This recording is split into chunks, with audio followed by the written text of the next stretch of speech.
Many moons ago, I dug into the RPG library of the 3DO interactive multiplayer.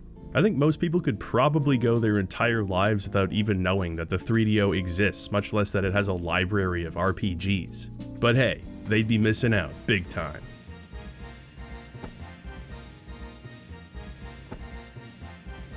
Do you have the flask of Tefnut?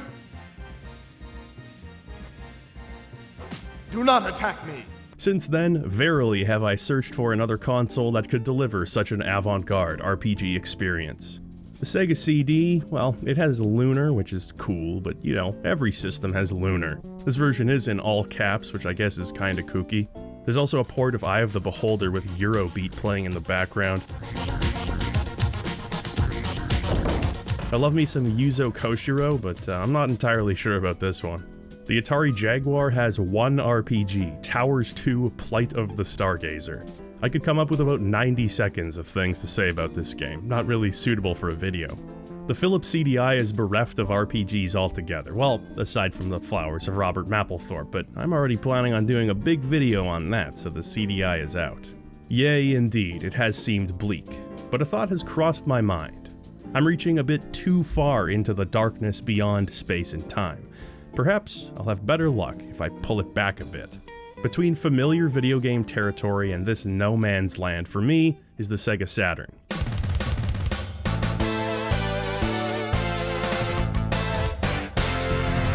I grew up in a small town in the middle of nowhere, and I'd be surprised if anyone in a 100-mile radius owned one of these, including myself or my older brothers. And it makes sense, given that the console sold, very well. And besides, sales aren't important. The Sega Saturn was mired in the chaos of the industry's ongoing transition from primarily 2D development to 3D. Sega seemed to underestimate what the need for 3D-capable console architecture was going to be in a few short years. As a result, many of the Saturn's most impressive games show off its 2D capabilities. While it was still perfectly capable of polygonal 3D, pound for pound it couldn't measure up to the PS1 and certainly not to the N64, which released almost 2 years later. As it stood, the Saturn sales were in a bit of an awkward middle ground. The console was popular enough to have resulted in a surprisingly great catalog of original software. Yet many of those games, still trapped on the Saturn alone, remain beloved to a relatively small group of Saturn enthusiasts. I was actually shocked by how many RPGs are on this system, the vast majority of which were never released outside of Japan. Some of these games are often recommended to me, some of them aren't. I can't play every RPG on the system because that would take 7,000 hours, but I've handpicked a selection that I think will absolutely thrill you. So without further ado, this is the weird world of Saturn RPGs. Like the Saturn, the Sega Genesis wasn't known far and wide for its RPGs. It had a respectable number of them, or RPG-adjacent games at least, but bear in mind, it was directly competing with the Super Nintendo. The SNES had Final Fantasy VI, Earthbound, and Chrono Trigger all released within 1 year of each other, so the competition was pretty stiff. The Genesis had comparatively little to offer on that front, which made its few heavy hitters all the more important. The Shining series, along with select few others like Phantasy Star, defined the Genesis RPG library. The series began with Shining in the Darkness, a 1991 dungeon crawler inspired by similar Western titles such as Wizardry and Dungeon Master. The game was developed by Climax Entertainment and Sonic Software Planning, the latter of whom was established specifically for the development of Shining in the Darkness. The game was well received, but the series didn't truly hit its stride until a year later with the release of Shining Force, and a year after that, Shining Force 2. The Shining Force games would tread a very different path than Shining in the Darkness. Rather than having the player assume the role of a party exploring dungeons and battling in first person, Shining Force was top-down, tactical, and turn-based. Alongside contemporaries like Fire Emblem, Shining Force became a seminal work in the tactical RPG genre. Also, they made Shining Force CD, and it's awesome, but nobody knows that because it's on the Sega CD. Sonic Software Planning had a great relationship with Sega, and with a powerful new console on the horizon, they took a crack at something totally different. Shining Wisdom released on the Saturn in 1995, and it did not follow in the footsteps of its older brothers. Wisdom wasn't much of an RPG at all, rather it was an action-adventure game, quite similar to The Legend of Zelda. The game was unimpressive and uninspired. Hindsight hasn't done a hell of a lot for the game's reputation, but it's just charming enough to squeak past obscurity. By this point, the Shining series had become a bit of a multi-genre experiment. There was no real expectation of what the games were supposed to be. So for their next game, Sonic Software Planning went back to the series' dungeon-crawling roots. In late 1996, Shining: The Holy Ark would release for the Sega Saturn. Aside from the dungeon crawling, Shining in the Darkness and Shining: The Holy Ark both have something deeper in common.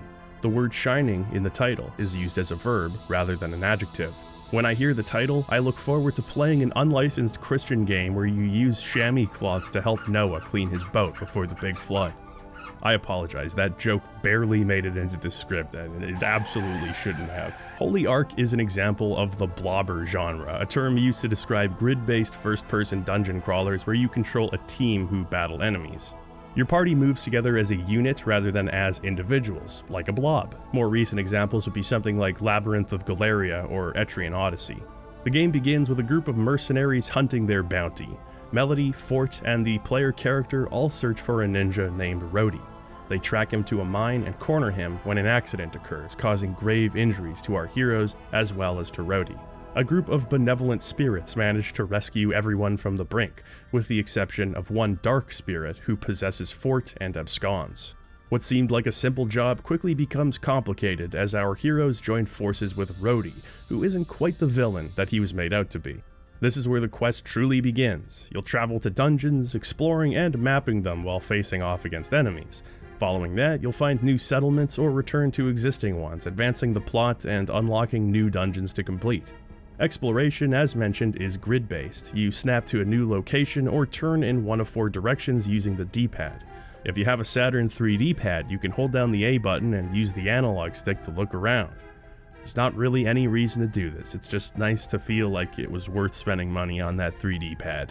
While moving around dungeons, you'll be accosted by many enemies, some who single-handedly justify the name Blobber.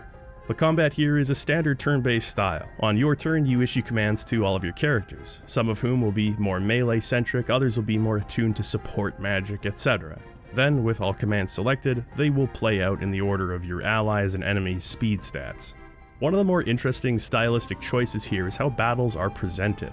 They're standard turn-based fights, and in effect they are random battles, but that's not entirely the case. Enemies can actually be seen as they initiate combat with you. They'll pop out from behind walls, shimmy out from holes in the ground, and sneak up behind you.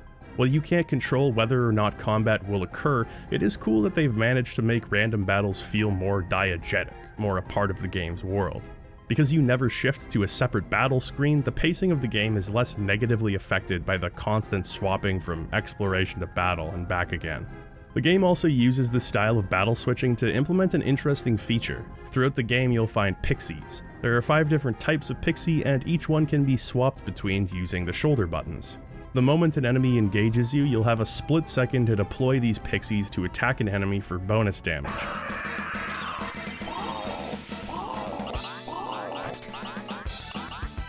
The trick is that each pixie type will only attack an enemy that comes from its corresponding direction type. For example, fairies will only attack enemies coming from above. Leprechauns will only attack enemies coming from below. Incubi will attack enemies coming from the right side of the screen. They also have boners, but that's neither here nor there. You collect pixies by searching everything.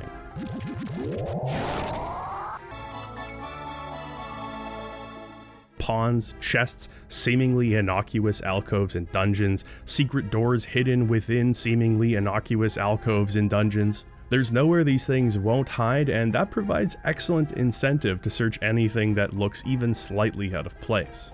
Having 1 or 2 of a given pixie type will give you a little extra chip damage, but if you manage to collect many of the same type, it gradually becomes equivalent to having an entire extra character taking a turn. This might not sound like too much, but it becomes extremely helpful by the end game. It also just adds an extra layer of engagement to the game. Knowing that you'll have to deploy the appropriate pixie type, you'll carefully consider your surroundings before moving. An enemy could come from the left, so I'll switch over to my succubi. If you've got a quick trigger finger, even if you don't have the appropriate pixie type selected when an enemy shows up, you can often switch to the correct type and attack with the time you've been given. But the margin for error here is basically zero. On top of being a nice reward for exploration, this adds just a little action and reflex to a game that's otherwise very slow paced. You don't feel hard done by if you don't deploy your pixies on time, but it is a nice reward when you manage to pull it off. Accidentally sending forth the wrong pixie is also funny enough to be its own reward. Get back here, you little bastards! For the most part, combat is not particularly strategic. Over the course of the game, you'll recruit a total of 8 characters, each with their own attributes and abilities. You're given a ton of status-inducing spells, stuff that's meant to reduce enemy speed or put a foe to sleep. In my experience though, they seldom work, and when they do, it's usually better to have spent your turn doing something else. Raw damage and healing are, for the most part, the only 2 elements of a battle you ever want to keep an eye on. Magic damage has its uses, but its effectiveness wears off in the second half of the game. It'll be a long time before you learn any decent multi-target spells, and by that time, your melee characters are mostly capable of doing the heavy lifting. Speaking of multi-target spells, they are the source of my greatest frustration in shining the Holy Ark. Enemies in the beginning have a broad range of abilities. They'll buff themselves, poison your characters, attack, multiply. There's a fair amount of possibilities, and that keeps things interesting. Unfortunately, as the game enters its latter half, almost every single enemy in the game will begin using multi-target attack spells. This would be more tolerable if you had options for multi-target healing, but you are severely limited there unless you decide to power level. What this means in practice is that nearly every single fight, from the lowliest enemy to the toughest boss, is followed by this same ceremony. Go into your menu, go into your magic sub-menu, choose a character who has a healing spell, select that healing spell, heal one of your characters, select the character with the healing spell again, heal another one of your characters, select the character with the healing spell again, heal another one of your characters, walk several spaces, face off against another enemy, and repeat that process once that battle is over. The fact that nearly every enemy is capable of damaging all of your party members at once really negatively affects the pacing of the game. There are a few spells that heal all party members at once, but their effectiveness is drastically reduced, meaning you'll have to cast those spells multiple times anyway. Items that perform multi-target healing are outrageously expensive and very rare. In boss fights, you spend so much of your time individually patching up your party members that when you finally brought them back to full health, you're hit with another multi-target attack, so it's time to start healing all over again. Many of your more interesting spells begin to feel even more useless because you can't possibly justify using a precious turn for anything other than playing HP catch-up or damaging the enemy. This is one of my biggest gripes regarding shining the Holy Ark, and I just wanted to get it out of the way. For a game that spends so much time in combat, more interesting and varied encounter types would have gone a long way. Aside from combat, you'll be spending most of your time in the game's dungeons. There is an interesting gameplay loop you'll notice if you play Holy Ark for long enough. See, you're not really meant to do a dungeon in one fell swoop. Save points are only located in town churches, so if you didn't choose to voluntarily egress, you'd have to assume that the game expects you to play for 5 hours at a time. While in a dungeon, pressing start will bring up your auto map. Yeah, we don't have to bust out the grid paper for this one. A new dungeon will be a blank slate, so it's your job to start taking every branch you find and explore, filling out your map and familiarizing yourself with the area. As you move further into dungeons, you'll find keys and activate shortcuts to a dungeon entrance. Pretend you're a diver. Heading into a dungeon is like a cave dive. HP is your current oxygen, and MP is like your reserve tanks. As your air depletes, that is, your HP runs low, you'll need to swap your current tank for a reserve tank, that is, use your MP to heal your characters. Eventually, even your reserve oxygen will hit critical levels. The scarcity of MP makes the decision to heal a much more carefully measured one. If you're an experienced or risk-taking diver, you may push forward, hoping that the cave's exit is imminent. However, it might be more prudent to play it safe. If you've unlocked a few shortcuts, you've mapped out the area, maybe you should cut your losses and use a return spell, head back to town. There you can heal and save and come back more prepared. As you gain experience, you'll begin to recognize your limits more easily, but experience won't come without a few mistakes. Thankfully, you don't lose save progress when you die in Holy Ark. You'll keep all of your experience points and resurrect in town, albeit quite a bit lighter in the coin purse. The dungeons themselves are fairly simple, but almost everyone has some kind of fun gimmick to spice things up. One has you finding snacks to feed turtles so they can ferry you over to new parts of the dungeon. One has you switching tracks and taking minecarts to previously inaccessible areas. One has you falling down and climbing up holes to navigate a maze. Fuck that one. In almost every case, there's some kind of special item you'll need or a navigational puzzle you'll have to solve. They're pretty straightforward, but they're enjoyable for the most part, and they're all pretty visually distinct as well. Hey, what a great segue to discussing the visual presentation, which is the source of Holy Ark's overwhelming power. In case you aren't aware, Sonic Software Planning would later go on to form a strong relationship with Nintendo.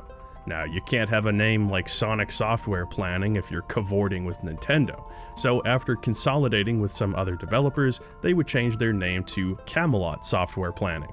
Camelot is known for their work on games like Mario Golf, Mario Tennis, and the Golden Sun series. Even if you didn't know much about Camelot, if you've ever played Golden Sun, chances are you've been scratching your head wondering why shining the Holy Ark looks so damn familiar. The Golden Sun games have a very idiosyncratic sense of style. Camelot is one of the few studios whose work you can recognize simply by seeing screenshots of their games. Much of what would become known as Golden Sun's visual style is very evident in Holy Ark. The studio's games have always had a strong identity, even in the earliest days, but I feel like Holy Ark is the first time where all of the elements of what would become Camelot's visual fingerprint were present. It's incredible how confident this game's visual direction is, given how awkward so many early 3D games were. We often separate graphics in a technical sense from graphics in a stylistic sense, but those two things are intrinsically linked in Holy Ark's case. The workarounds used to have this game run on the Saturn, and even some of its limitations, are defining aspects of how it looks and feels. Environments in the game are rendered as real-time polygonal 3D. Simple shapes, simple surfaces, lots of cubes. And that works great because this is a dungeon crawler. Dungeon crawler is squares, the genre. Your viewport is a square, the grid you move on is comprised of squares, the dungeon maps are squares, the UI is made up of squares. When there's a loading screen and you can see yourself in the reflection of the TV, there's a square too. So the 3D aspects of the game are actually quite nice. They're simple, they work well, and despite the game's low texture resolution, the textures used all stand up. They aren't haphazardly placed photo textures. These are all handcrafted, allowing the artists to fill in fine details and create a really vibrant, animated sense of style using, well, a bunch of cubes.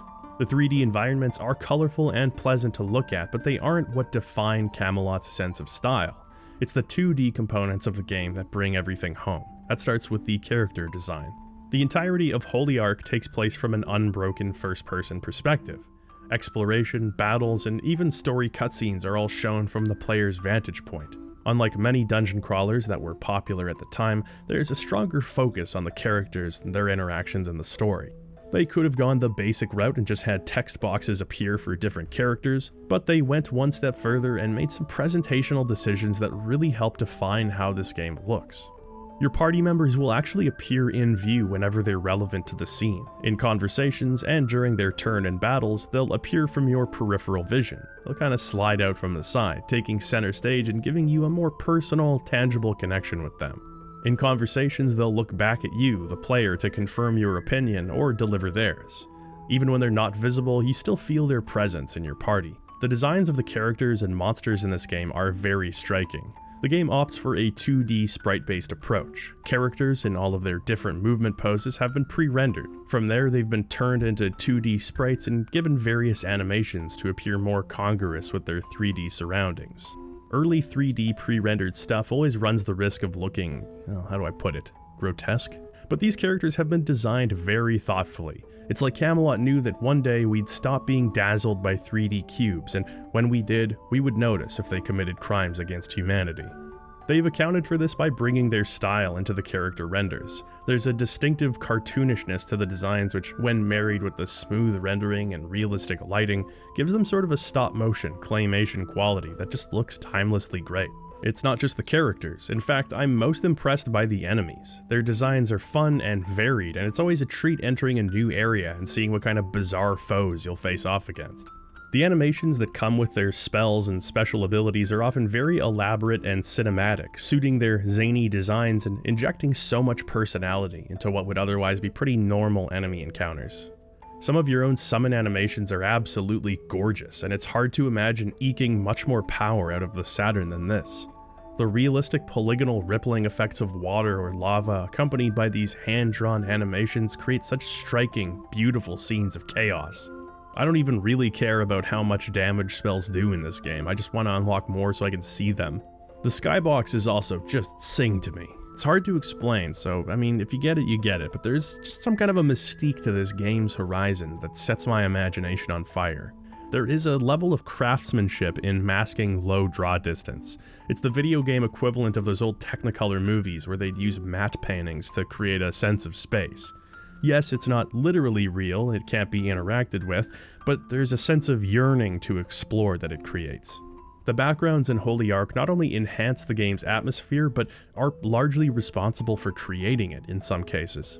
Part of suspending your disbelief that the surroundings are anything more than grid-based window dressing is selling your brain on the fact that there is a wild blue yonder out there. Holy Ark nails it. It's not just the in-world visuals, but even the user interface has a really strong identity here. The pixel art used on the overworld map and the item or spell icons in your inventory look so crisp. Even the less substantial UI elements or the typeface the game uses, they're ingredients in this one-of-a-kind game feel. Of course, I haven't even mentioned the towns yet, and how could I not? I know not what dark magic rituals the designers use to create such unfettered bucolic cheer, I know only how they make me feel. Very comfy. These towns are small and intimate, full of townspeople with things to say. Speak to them and enjoy the Tarantino-style zoom-in. Come on over. We got us a fight going on that's a good bit of fun. The towns are complemented with bright blue skies, green trees, and delightful little homesteads. The hearth of the inn glows eternal, and much conversation can be had at the local pub where the beer flows like wine. This mirth can, in no small part, be attributed to the soundtrack of Motoi Sakuraba. Far from the first time I've talked about Sakuraba on this channel, and most definitely not the last. This is one prolific composer. And it's no wonder he's so sought after. This man breathes atmosphere into the games he works on, and he does that in unusual ways. From the instruments chosen, to the melodies, to the rhythms used in these tunes, Sakuraba makes a lot of choices that would be strange for others to do, but are totally in his wheelhouse. This man is a master of woodwinds and RPGs. If Mitsuda gets the fretless bass, I feel like Sakuraba gets the pan flute. And it's amazing that the flute instrumental in Holy Ark's sound font can create such a cozy, peaceful sense of calm in one context, only to make you shit your pants in another.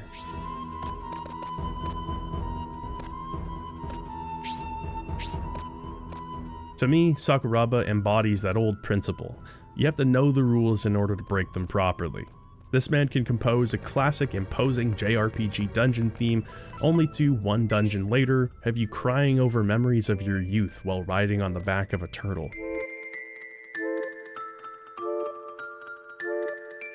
There is one misstep here that I have to highlight. There's a very long, arduous, and frustrating dungeon called the East Shrine. You will spend a lot of time fighting many difficult enemies, falling down holes, and getting lost many times. And this is the song that plays during the entire multi-hour affair.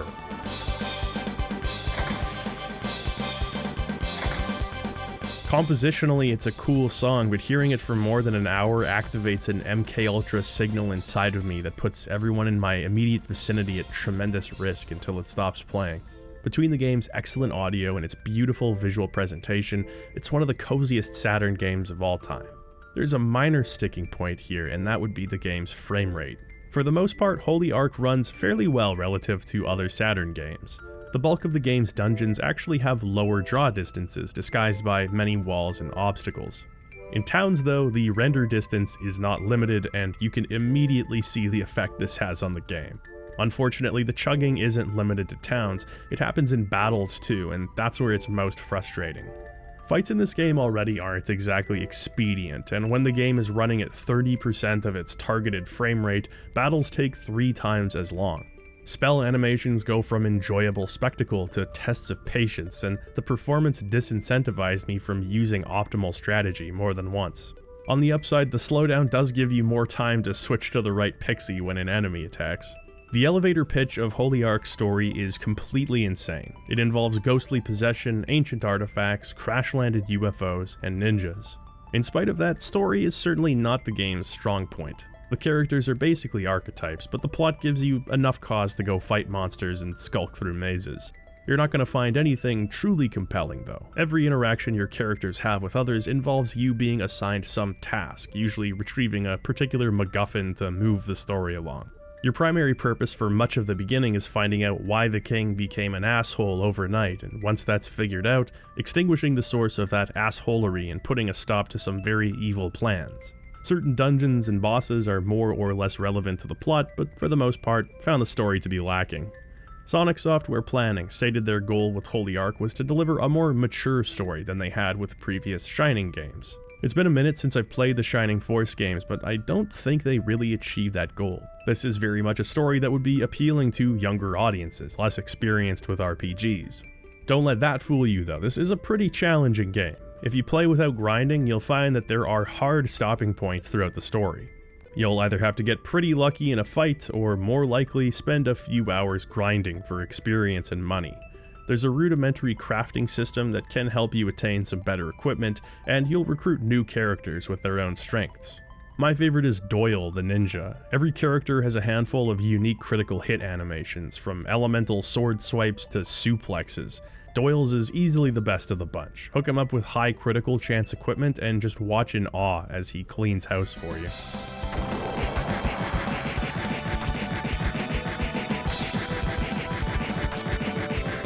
The game's best bosses don't come until the tail end of the game. It's unfortunate that grinding seems to be an expectation, but the payoff is that these final bosses absolutely rule. An interesting component of Holy Ark's battle system is that you can actually swap out any character on the battlefield without spending a turn. It might seem overpowered, but it's downright necessary for some of these bosses. The final boss isn't much of a spoiler, but if you're really concerned about that, go ahead and skip to this time code. The last boss took me almost exactly 45 minutes to fight from the beginning of the encounter until the end. That's also not counting the half hour or so I spent on my first attempt. Let me tell you, this is one of the tensest last bosses I've ever faced off against. First of all, if you die, you have to retrace your steps through a very long dungeon. The strategy you have to employ for the final fight is far beyond the majority of the game. I had to tactically swap out my partners on every single turn, depending on what was going on. Sometimes you have to buff your magic defense just to survive. Sometimes you need to dispel an enemy's buff. Sometimes you need a group heal, often 2 group heals. Every enemy turn here drastically alters the tempo of the fight. I literally held my breath when the boss would cast Soul Steal, which has a random chance of killing any or all of the team members you have on the battlefield. The wiggle room here is extremely low, but damage control is always doable. You need to carefully consider your team members' speed stats. Which one is going to go first? If an enemy is faster, that very well could sabotage your entire plan. I mention all of this because it was a damn good challenge, easily the best and most interesting set of fights in the game. I wish more of the game went for sort of a quality over quantity approach as far as the battles go. Despite the story and characters not really resonating with me, I love the ending to this game. It's just one of those finales that gives you a chance to decompress and reflect on your adventure in a really satisfying way. If you like dungeon crawlers, you'll probably like Holy Ark. If you like Golden Sun, you'll probably like Holy Ark. If you like dungeon crawlers and Golden Sun, you'll probably love Holy Ark. To me, this is not only one of the most beautiful games on the Saturn, but also one of the most enjoyable. It has many obvious imperfections, but the game just swells with charm and magic. This is the kind of game you play as a child and spend the rest of your life loving and trying to convince others to play, and probably failing. It can be monotonous, but there's a distinct appeal to Holy Ark's take on dungeon crawling. It's simple, it's fun, and it's very satisfying to make progress in the game. Leveling up and finding new gear or pixies actually feels exciting. Unlocking new spells and recruiting new characters is its own reward. The aesthetic charm of Holy Ark is pure, unadulterated Saturn in the best possible way. I'm so pleased to have had a chance to talk about this game, and boy, this is one hell of a way to kick off the video. Next up, it's Cyberdoll, released in 1996 by IMAX. No, you're thinking of IMAX, that's a totally different company. This is IMAX. You probably know them from such games as... In all seriousness, if you're really plugged into JRPG culture, you might be familiar with Dual Orb 1 or 2, the latter of which received an English fan translation. It's a competent, if fairly generic RPG that stands out among IMAX's catalog of mainly Hanafuda, shogi, and chess games. And then there's Cyberdoll. This was a Japanese-only release, which unfortunately hasn't been given a fan translation. As such, I played most of the game by holding a phone up to my display with the Google Translate app open. This is not an ideal way to play a video game, and this is not the last video game I will be playing this way today.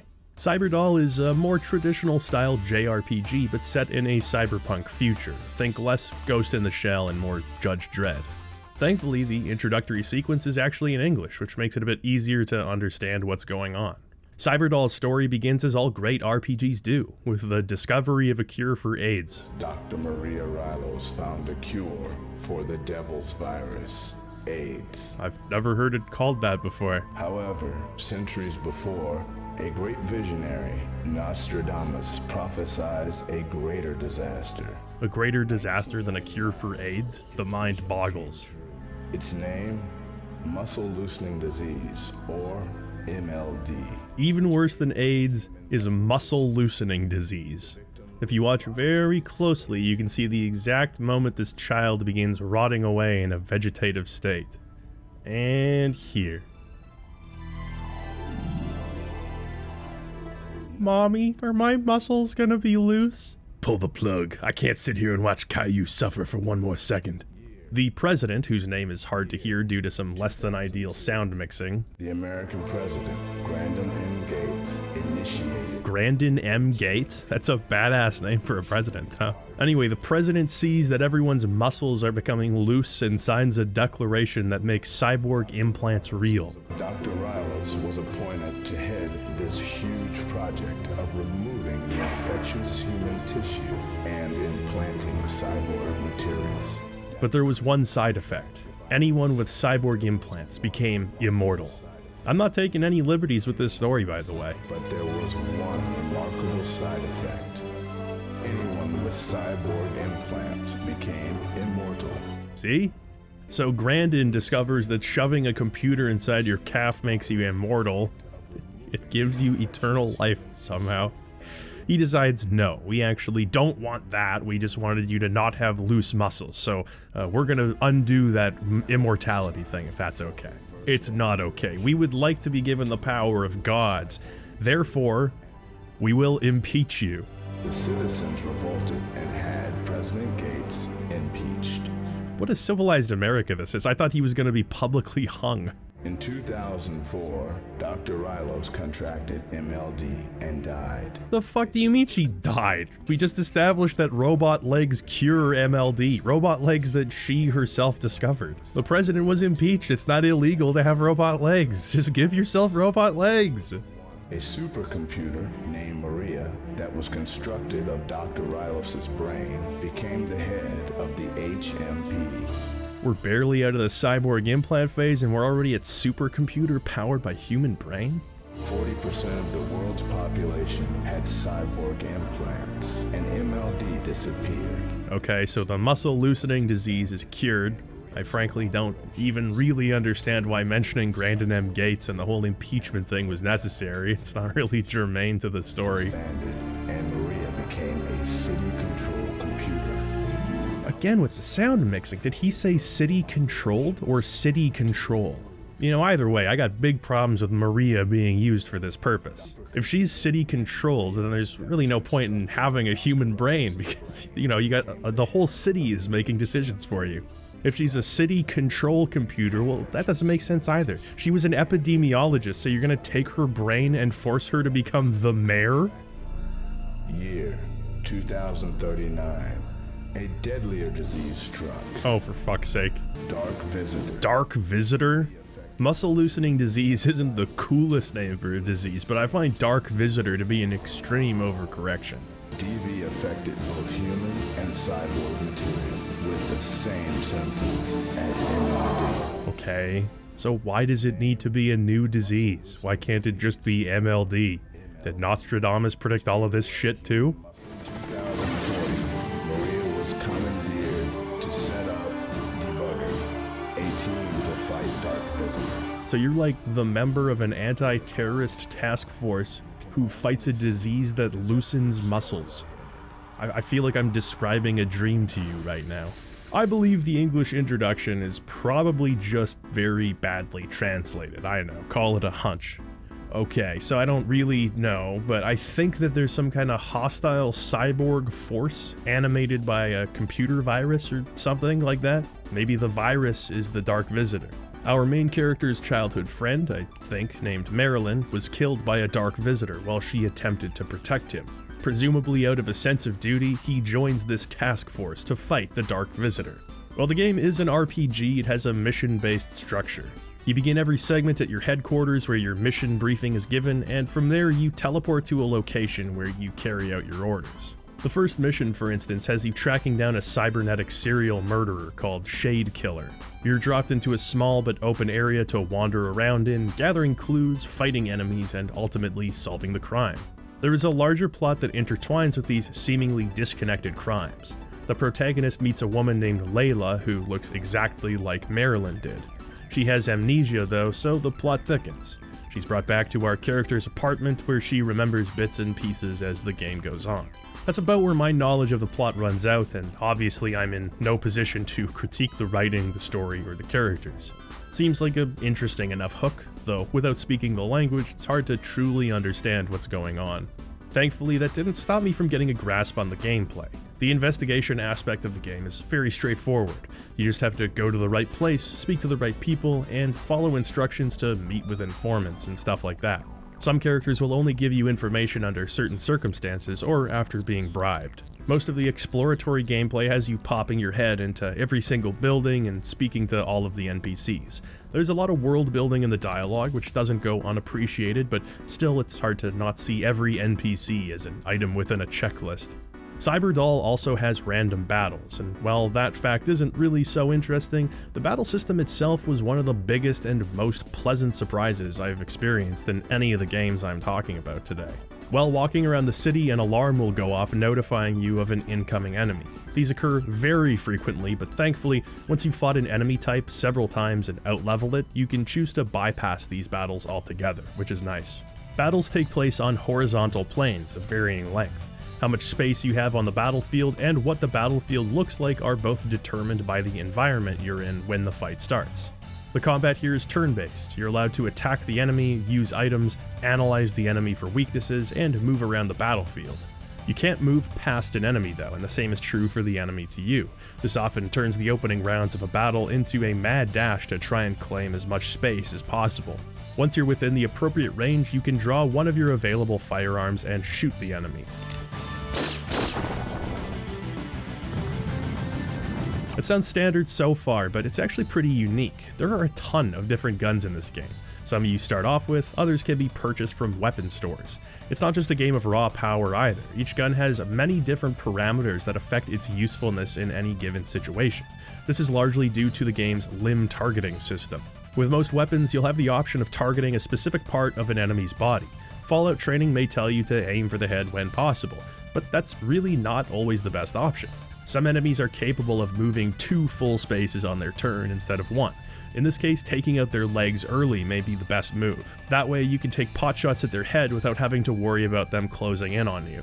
Other enemies have very powerful ranged attacks, so it might be best to take out their arms so they can't wield weapons anymore. Enemies can attack you from varying ranges and damage your limbs as well. Engaging enemies and learning how they work is critical in succeeding. A battle that seems very difficult can become pitifully easy once you understand the precise strategy with which to tackle it. Unfortunately for you, the enemies can also target your limbs. If you're not careful, your legs will be blown off, anchoring you in place and giving you an extreme disadvantage. Items can be used to bring your limb health back up, as long as it hasn't reached 0. Once a limb is destroyed, it's gone forever, and you'll have to fight through the streets until you find a chop shop where more limbs can be installed, provided you have them. With both you and your enemies, if a head or torso reaches 0 health, that's it, it's game over. Different firearms have different targeting capabilities, as denoted by these symbols over top of them. The circle's position in the 3 spaces shows you the range of a weapon. Closest to the left means you'll have to be right next to an enemy, middle means you have to be 1 space away, and the right position means you'll have to be a full 2 spaces away. Those are usually weapons like sniper rifles or rocket launchers. They're extremely powerful, but it's often difficult to create that much space as the enemy pursues you. A small dot means you can target one body part. A large dot means more than one body part can be targeted, such as with an explosion or the spread from a shotgun. At a certain point, dressing down an enemy one limb at a time just feels like humiliation. You begin to see how having a varied arsenal of weapons is really important in Cyberdoll. You'll be in a lot of different combat situations. If you only have long-range weapons, well, you're screwed if you're fighting in a small room. You can always punch the enemy in the face, but that's not ideal. Sometimes just blowing an enemy to smithereens is a panic button you'll need to hit, and it's pretty satisfying. But there's another system in Cyberdoll that encourages you to play more thoughtfully. After a battle, you can receive the cybernetic limbs of an enemy as a reward. Each foe in the game has its own list of potential organs that can be harvested and installed into your character at a chop shop. Some organs increase your health, some make you faster, allowing you to move several times on your turn, and some give you greater combat capability. Some increase your carrying capacity, which is very important because all weapons have weight in Cyberdoll. You can't just arm yourself to the teeth with every gun you find. Bringing heavier weapons such as miniguns will force you to leave your many shotguns and assault rifles behind. You can either sell them or keep them in storage to be retrieved next time you're back at headquarters. Weapons have different ammo types, so you won't be using one if you haven't stocked up on ordnance. It's a surprisingly strategic combat system, and it's damn fun. You have to dissect enemies, I mean that figuratively, but I guess literally as well, in order to understand what makes them tick. Once you've narrowed their weaknesses down, you can prevail. Sometimes you'll have to use special items to reduce an enemy's defense or speed if you're not well equipped to face them. You can usually run away as well, so there's always an opportunity to learn from your mistakes. Enemies can escape too, so don't forget to break their miserable legs. The gameplay is satisfying, facing enemies using finesse to avoid damaging their best parts, then improving your abilities, selling off your excess stock of limbs, and buying cool new weapons to experiment with. Alright, aim carefully. I gotta keep this cake intact for myself. There's no traditional level up system, but the acquisition of better cyborg parts fills that role. You can even automatically have a Ripper Doc just hook you up with your current best limbs for any given parameter. It's a nice quality of life addition if you just want to get back into the action. As for the visuals, they're not going to blow anybody away, but they can look pretty nice. There's a good sense of dark ambience as you wander through the city streets looking for pill pushers and serial killers to punish. The game's 2D tiles aren't a substantial leap over any nice-looking Super Nintendo game, but there are some nice transparent effects while walking around, such as smog perpetually blanketing the city. Rainy days, flickering neon, and a good variety of dilapidated architecture all lend to the feeling of rundown depravity that you'd associate with cyberpunk. Maria the computer is a terrible fucking mare, I'm sorry.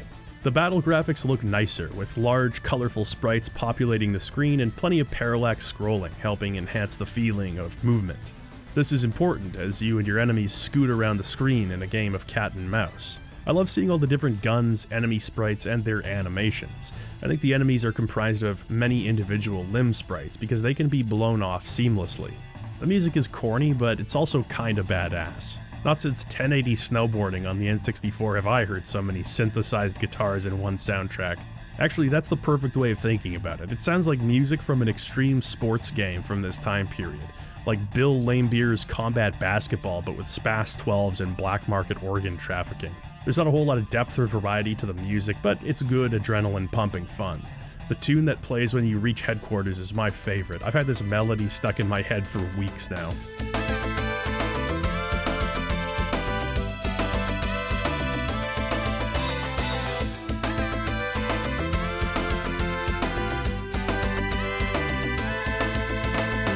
The combat is where the action is in Cyberdoll. The investigation part of the game is straightforward.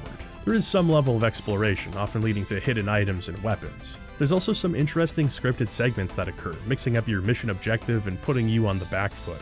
In one mission, I was tasked with finding the producer of a new street drug called brain sugar and snuffing out the supply. I found a dealer and he offered me some, and I said yes because I figured this would be a good lead in the investigation. And then my character just injected the brain sugar. He took his undercover method acting a little bit too far. Anyway, he woke up next to a mysterious woman with all of his stuff missing. So my mission quickly became find the guy who took my shit. I had to scrape together some loose change to buy a pea shooter, making this segment pretty tense. At one point you confront a gang leader and find that killing him is quite impossible. He outclasses you in every way and can automatically heal himself during battle. You're defeated and dragged into some back room where his cronies try harvesting your character's limbs. You escape, bruised and broken, and have to fight your way through his headquarters before finally confronting him, and being forced to uncover his weakness. I overcame this by the skin of my teeth. It was an interesting and fun way to take advantage of the game's mission structure. You're always forced to recalibrate and venture out of your comfort zone, which I thought I was already doing well enough by playing a game in a language that I don't speak, but Cyberdoll believed that I could push myself harder. I have to say, the intro video set my expectations pretty low, but Cyberdoll is awesome. The graphics aren't gonna blow your mind, and the plot, as far as I can tell, isn't the most compelling of tales, but the game is fun and it's different. The combat is a really clever blend of ideas, with a modern and mature twist that you didn't really see in RPGs back then. We take for granted how common it is to see cyberpunk media these days, but outside of a handful of games like Shadowrun, this wasn't a common sight. Murder, addiction, homelessness, terrorism, the game doesn't shy away from showing some pretty spicy subject matter. Cyberdoll and Super Noah's Ark 3D have something in common. Neither of them would have earned Nintendo's seal of approval. The game is strategic, fast-paced, and addicting. It encourages you to experiment, and it's just real satisfying to overcome the different challenges you're presented with. I'm gonna get you. I'm gonna get you. No touching! I highly recommend giving this one a try if you speak enough Japanese to make sense of the dialogue, or can put up with the annoyance of translating everything yourself. I know the people who do fan translations typically don't take requests given the insurmountable work that it takes to make them happen, but consider me one voice in the choir who'd love to see Cyberdoll brought to an English-speaking audience.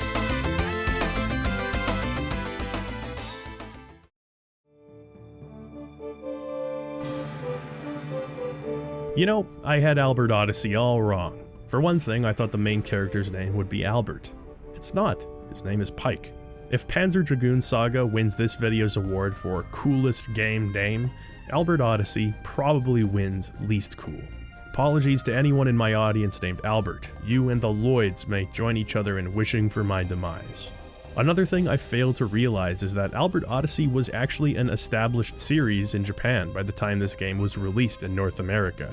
The original Albert Odyssey on the Super Famicom was given a Japanese-only release in 1993, and it received several follow-ups. One of these was Albert Odyssey Gaiden, Legend of Eldine, which was released in the West as Albert Odyssey, Legend of Eldine. Hitting the West exclusively for the Sega Saturn in 1997, this was the first and only game in the series to do so, and it's what we'll be talking about today. It's a good thing then that this game is a Gaiden, meaning a side story, so it's actually a self-contained work, making it an ideal place to start. Especially so considering that the intro is once again fully voice acted.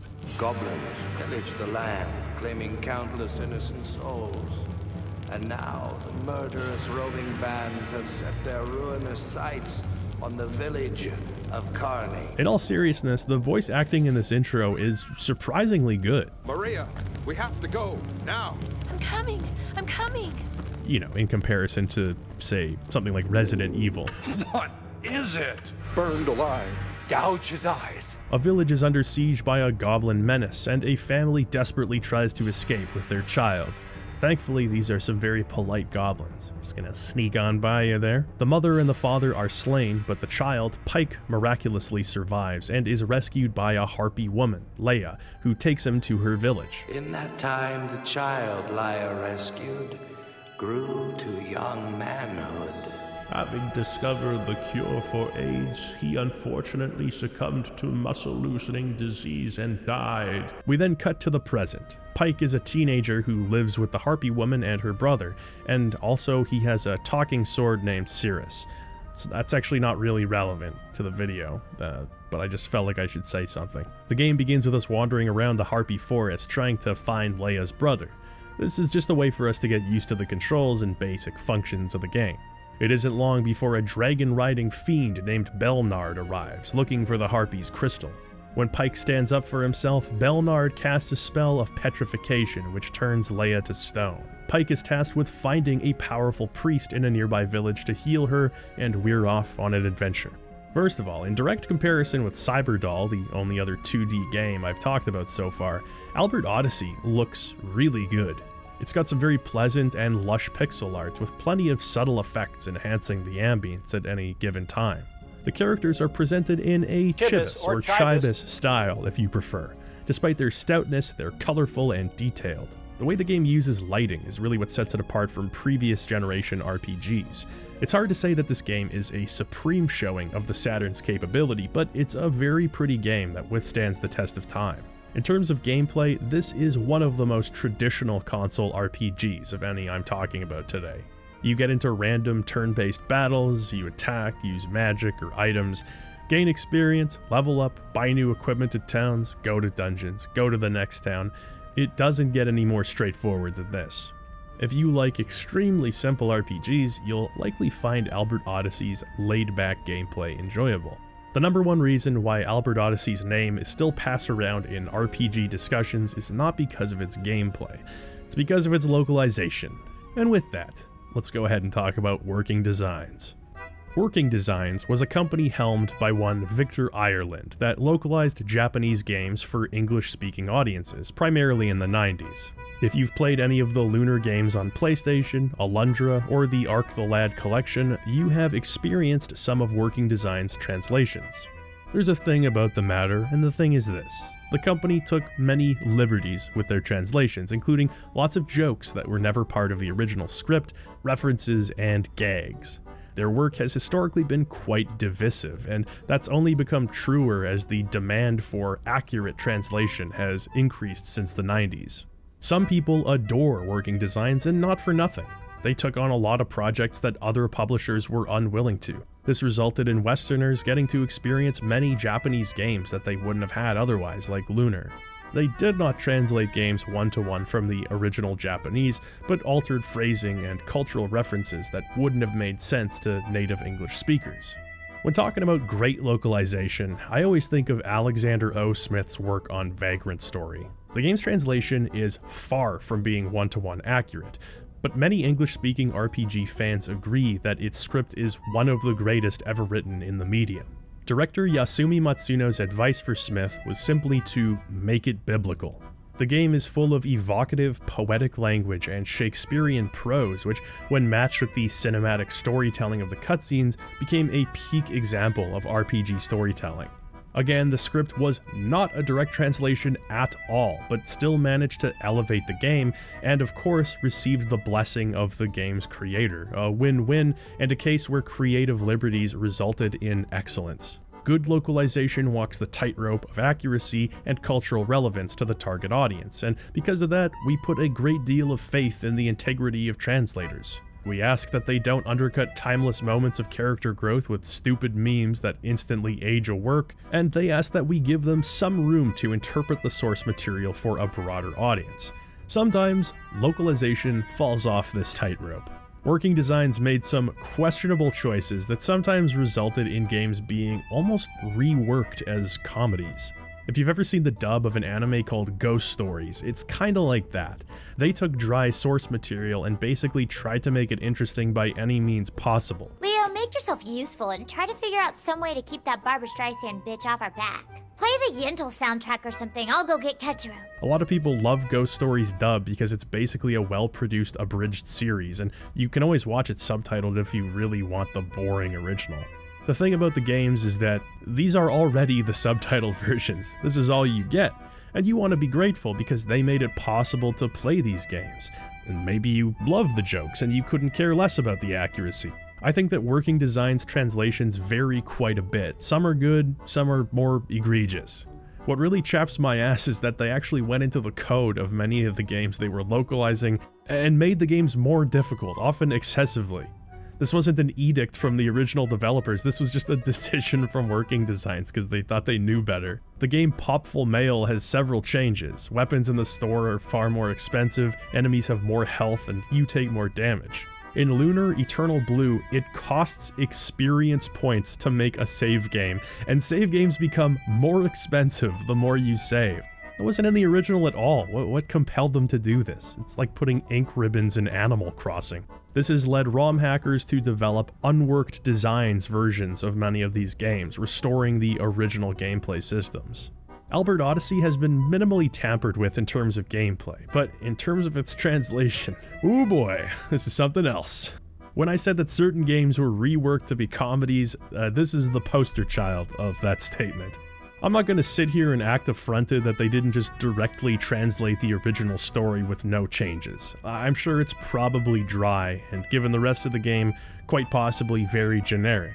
The thing is, there are ways to spice up your script without resorting to a billion cultural references, anachronistic slang, and lol-so-random XD gags in almost every dialogue box. It's exhausting. Every time something mildly interesting happens or a character presents themselves as likable or sincere, a joke is inserted that instantly undermines the entire scene. I think you could get away with this if the jokes were really funny, and to be fair, some actually did get a chuckle out of me. I would have had way more positive feelings about Albert Odyssey if those were the only jokes left in the game.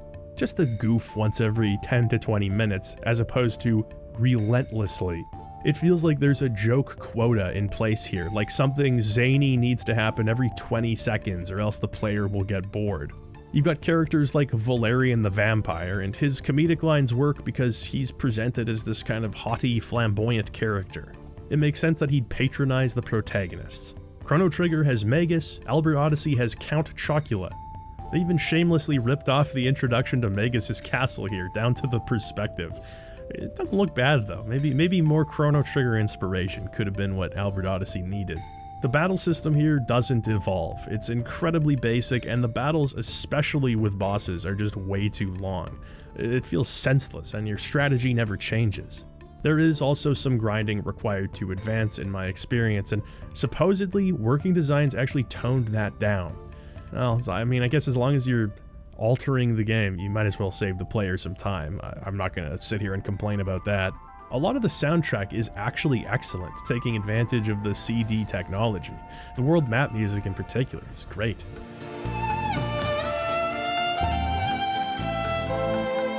Who would have guessed that it comes from this game? The game is certainly not all bad, it's just that if you don't gel with its humor, many of Albert Odyssey's better qualities are overshadowed. Who knows, maybe this game is right up your alley, it'll make you laugh and you'll fall in love with it. For myself, this appeal is limited. It's pretty, the soundtrack is very nice, and some of the levity works for me.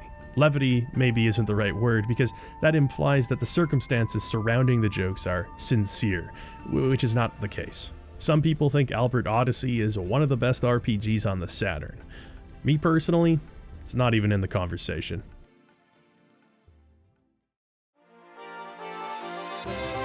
Next up, we've got Dragon Force. Oh no, fuck no. Okay, up front, this is actually a very good translation, at least as far as I can tell. Working Designs gets some credit for this one. At my personal crossroads of I'm too stupid to understand what's going on and this is awesome and I'm gonna keep playing, is Dragon Force, a real-time strategy RPG developed by Sega's in-house studio J-Force and released in 1996. The game begins with an awesome anime sequence showing 8 leaders from 8 different nations. You're allowed to choose one of these leaders, although initially there's only 6. The other 2 have to be unlocked by beating the game repeatedly. Still, it's impressive that there's so much variety and so many characters to pick. You've got King Leon of the religious country of Topaz, Emperor Mikal of the feudal Japan-inspired nation of Izumo, and Emperor Junon of the stern Tristan Empire. And this dude just looks so cool, I gotta pick him. Every character gets their own introduction, showing you a bit of their personality, how they got to where they are, and introducing you to their council, their closest friends and subordinates. No matter which one you pick, the overarching situation you're told about is the same. Emperor Goldark has declared war on the nations of Legendra. The characters all have their own reasons for disliking Goldark, and so they respond in kind, taking the war to him. It's up to us to unite the nations of Legendra and end the war by any means necessary. These introductory scenes are really cool, and I love the still frames they use to tell the story. You're a woman. Yes, I hope that's not a problem. Not at all. There's plenty of scare on the wall. This is the 20th century after all, though some don't like to admit it. The cutscene and promotional art is all very reminiscent of fantasy anime from the time, like Record of Lodoss War. If I played this back when I was 14, I would have thought it was the sickest thing on the planet. I think it's still sick, but There's stiff competition these days, so certain nations begin with various advantages. This game is a lot to wrap your head around, or at least it's a lot for me to wrap my head around. As mentioned, the focus here is on real-time strategy, although it's not like any RTS that I've ever played. The goal is to unify all of the potential allied nations. In this case, that means battling them until they capitulate. From the field map, you can survey the surrounding nations, their cities, and fortresses.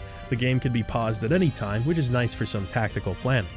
While unpaused, you can see all of the different nations' armies marching around, doing their own thing. It's pretty cool, it makes you feel like this world is living and breathing, with or without your involvement. Each unit is considered to be one army, and armies must be led by generals. Generals are these named characters with portraits. They all have their own strengths and weaknesses, from their attitudes as individuals to the types of troops they're allowed to bring into battle. Different generals, as well as their troops, can be consolidated into one unit, giving you more tactical options when you encounter enemies. Recruiting generals from their cities will leave those cities undefended, so it's good to have a contingency plan in case an enemy decides to march on you. Battles are where you'll spend the vast majority of your time in Dragon Force, and this is where it proves itself to be a one-of-a-kind strategy game. When you encounter an enemy unit, the general you'll be facing initially is chosen randomly. From there, you can choose which of your own generals will face off against them. Like, say, Fire Emblem, pitting the appropriate troop type against an enemy is critical, but it's far from the only thing determining victory. When a battle begins, you'll be given a pseudo 3D view of the battlefield. Enemy troops start on the left side and yours on the right. You can choose your troops' formation. Some are better at defending the general, others will rush to the enemy as quickly as possible, leaving the general undefended. On top of formation, you can also choose an approach, which affects the minutiae of how that strategy is carried out. From there, you can let them loose and watch the carnage unfold. Only the approach itself can be changed, but this is really important for reacting during fights. For example, you might begin the fight advancing on the enemy. Then, just as the enemy approaches you, you can have your troops create an impenetrable wall. As the last of the enemy is picked off, you may want to send them into an all-out melee frenzy, throwing caution to the wind in pursuit of the enemy general. The skirmish ends when a general is defeated, so you'll want to keep your own general alive at all costs. This often means using special moves, which can turn the tide of a fight. If only two generals are left, this will result in a duel, that is, unless either of the generals retreat, and retreating is a perfectly valid strategy. Battles are comprised of several of these skirmishes. If you win, there's a chance you'll be able to take the enemy generals prisoner. From there, they'll either join your side or rot in prison. Some generals will thumb their nose at you unless certain criteria are met, at which point they'll join your side. So that's the crux of the game. Convert enemy generals to your side, improve your military force, and carefully move about the map, capturing enemy strongholds until their nations no longer pose a threat. There are a ton of variables that can be thrown into the mix as well. Certain battles will initiate story cutscenes, dredging up some unfinished business between rivals. Sometimes one nation might start capturing another's castles while they're out fighting you. A lot of different things can happen, and I feel like I've only really scratched the surface of Dragon Force. The game moves quite slowly during the map view, giving you a chance to survey your surroundings and bail out of a strategy if you suddenly realize that it's not a good idea. Every so often, as denoted by the hourglass, you'll be sent to the Domestic Affairs screen. It's during these periods that you can take your time, speaking with prisoners and your own generals. It's also the only time when you can save your game, so be careful. Overwriting isn't always a good idea. Depending on the intelligence level of your troops, you may be able to fortify your own bases of operation, or search a stronghold for items that can be equipped on certain characters. I love the Domestic Affairs screen. The music that plays is so relaxing, and it's nice not having to worry about fighting for a little bit.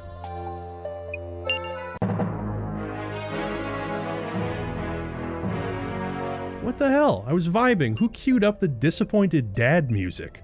Generals can get a bit pissy with you, and if that goes unaddressed, they'll defect to another nation. Ingrates. When generals win battles, they or others can become decorated with awards at your discretion. Awarding generals will increase their troop capacity as well as their standing with you. Getting generals to do grunt work and leaving them unrewarded is a fast track to losing them forever. The soundtrack in this game is surprisingly great. I listened to the Snowland battle music while making pizza dough, and it turned out pretty good, so I'm thinking about making this a new tradition in my home. This is the official sanctioned Madular pizza dough making music. Try it, it works. The music has a lot of very 80s sounding synths that are wrapped up in the game's medieval fantasy package. It's really cool and brings some high intensity JRPG energy to the battles. Speaking of the battles, here's a great time to talk about the game's visuals. The game might not look too crazy, but getting this to run on a Saturn is nothing short of sorcery. I say that because the sheer number of individual sprites on screen at any given time was basically unheard of on the system. Battles can feature upwards of 200 sprites on screen, each one scaling depending on their position relative to the camera, as well as running their own little AI coroutine. The fact that this game doesn't chug at 9 frames per second is a testament to the programming wizardry that J-Force was capable of. Aside from the technical aspect, the game just looks good. All of the unique character portraits for the generals are an appreciated touch, the pseudo 3D battlefields are nice and colorful, and the game in general, from the UI to the character design, just has a very pleasing look to it. I haven't put nearly enough time into the game to understand the nuances of strategy or where the plot will go, but I can tell just by playing Dragon Force that it's a special game. I want to learn more about it and I want to get better at it.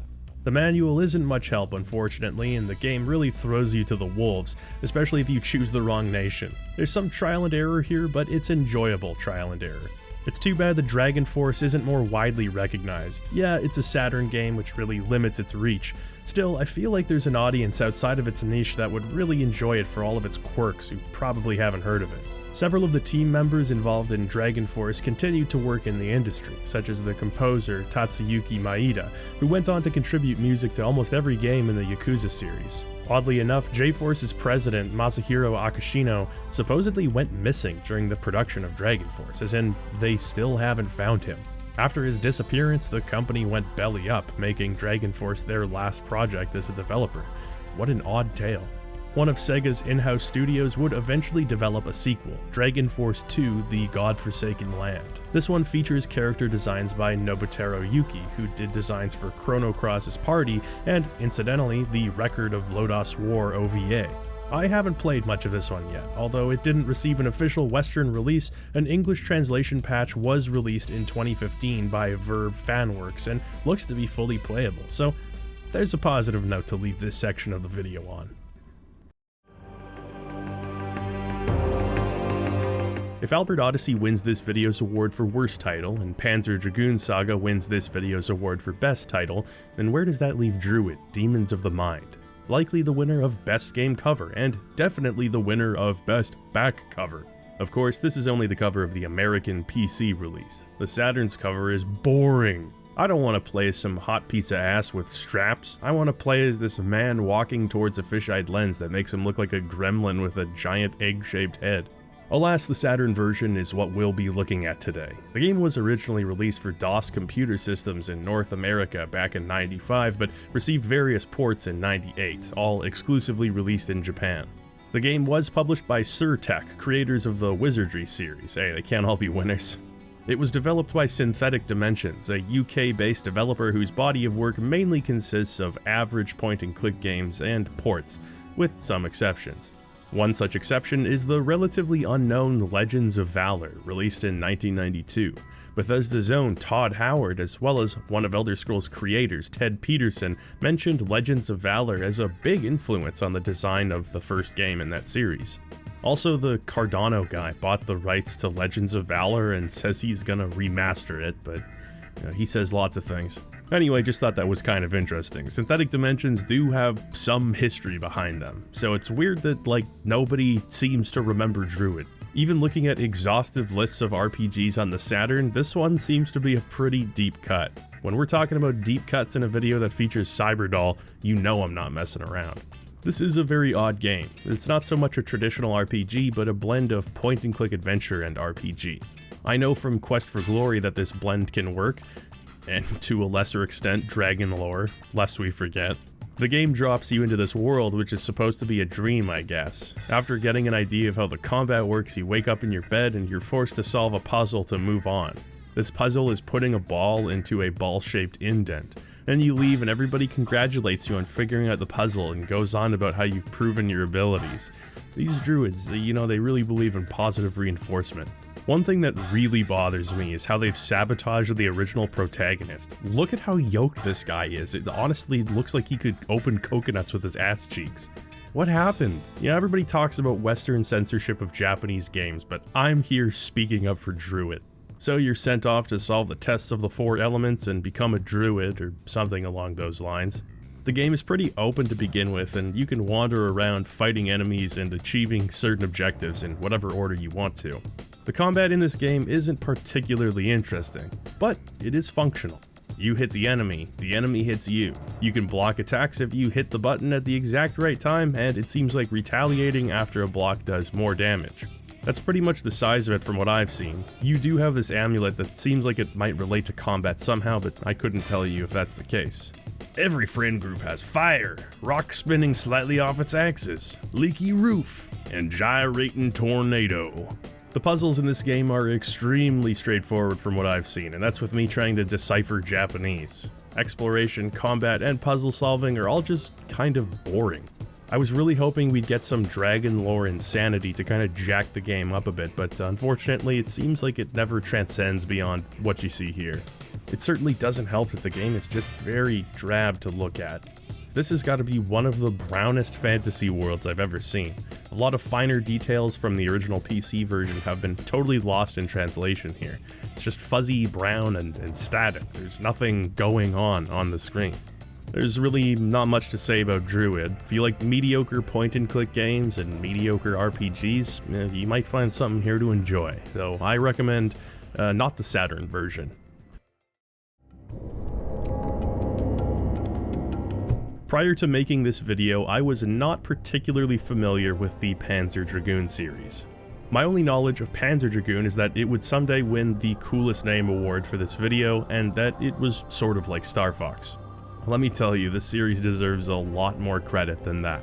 Panzer Dragoon, as well as its sequel Panzer Dragoon Zwei, are 3D rail shooters. These games are the definition of short but sweet, lasting maybe an hour or two for a single playthrough.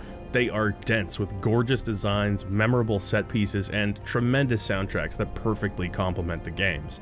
They're also pretty fun, which helps. All that to say, the Panzer Dragoon games developed by Team Andromeda were a flagship series for the Saturn and the showcase of what the system was capable of in the right hands. For 1995, it was pretty mind-blowing. It is interesting that for the third game in the series they pivoted away from the rail shooter formula, this in order to pursue a very different direction. Circumstances were such that a Panzer Dragoon RPG seemed like just the ticket. Final Fantasy VII was selling PlayStations, Panzer Dragoon Saga would sell Saturns. Despite a long and arduous development cycle fraught with difficulty and incredibly ambitious design, Saga was, relatively speaking, a flop. Released in the twilight moments of the Saturn's life, less than 30,000 copies were sold in North America. This reflects in the price of Saga nowadays, with English-language copies easily commanding more than $1,000 complete. I highly recommend I Finished a Video Game's comprehensive look at the Panzer Dragoon series. It's an awesome video that not only gives you an in-depth understanding of the games themselves, but the history of their development and the chaos surrounding the release of the Saturn itself. While it has improved in recent years, Saturn emulation is not particularly user-friendly. Between that and the price, for the average schmuck, even playing Saga is a difficult task. I know, it's easy for you, but you're not the average schmuck. There's some guy who does HVAC for a living that works 13-hour days and wants to come home and not fuck with command lines and Mednafen for 3 hours. He would play Panzer Dragoon Saga, but he's stuck playing Todd's 14th re-release of Skyrim instead. This is the person that I'm talking about, not you. People often tout this game as an all-time great, and it's been recommended to me many times over the years. This raised a question for me. Is the game actually good, or is it good because its scarcity and underdog story make you want it to be better than it really is? Well, let me go ahead and spoil this whole review by answering past me's question. It's fucking good.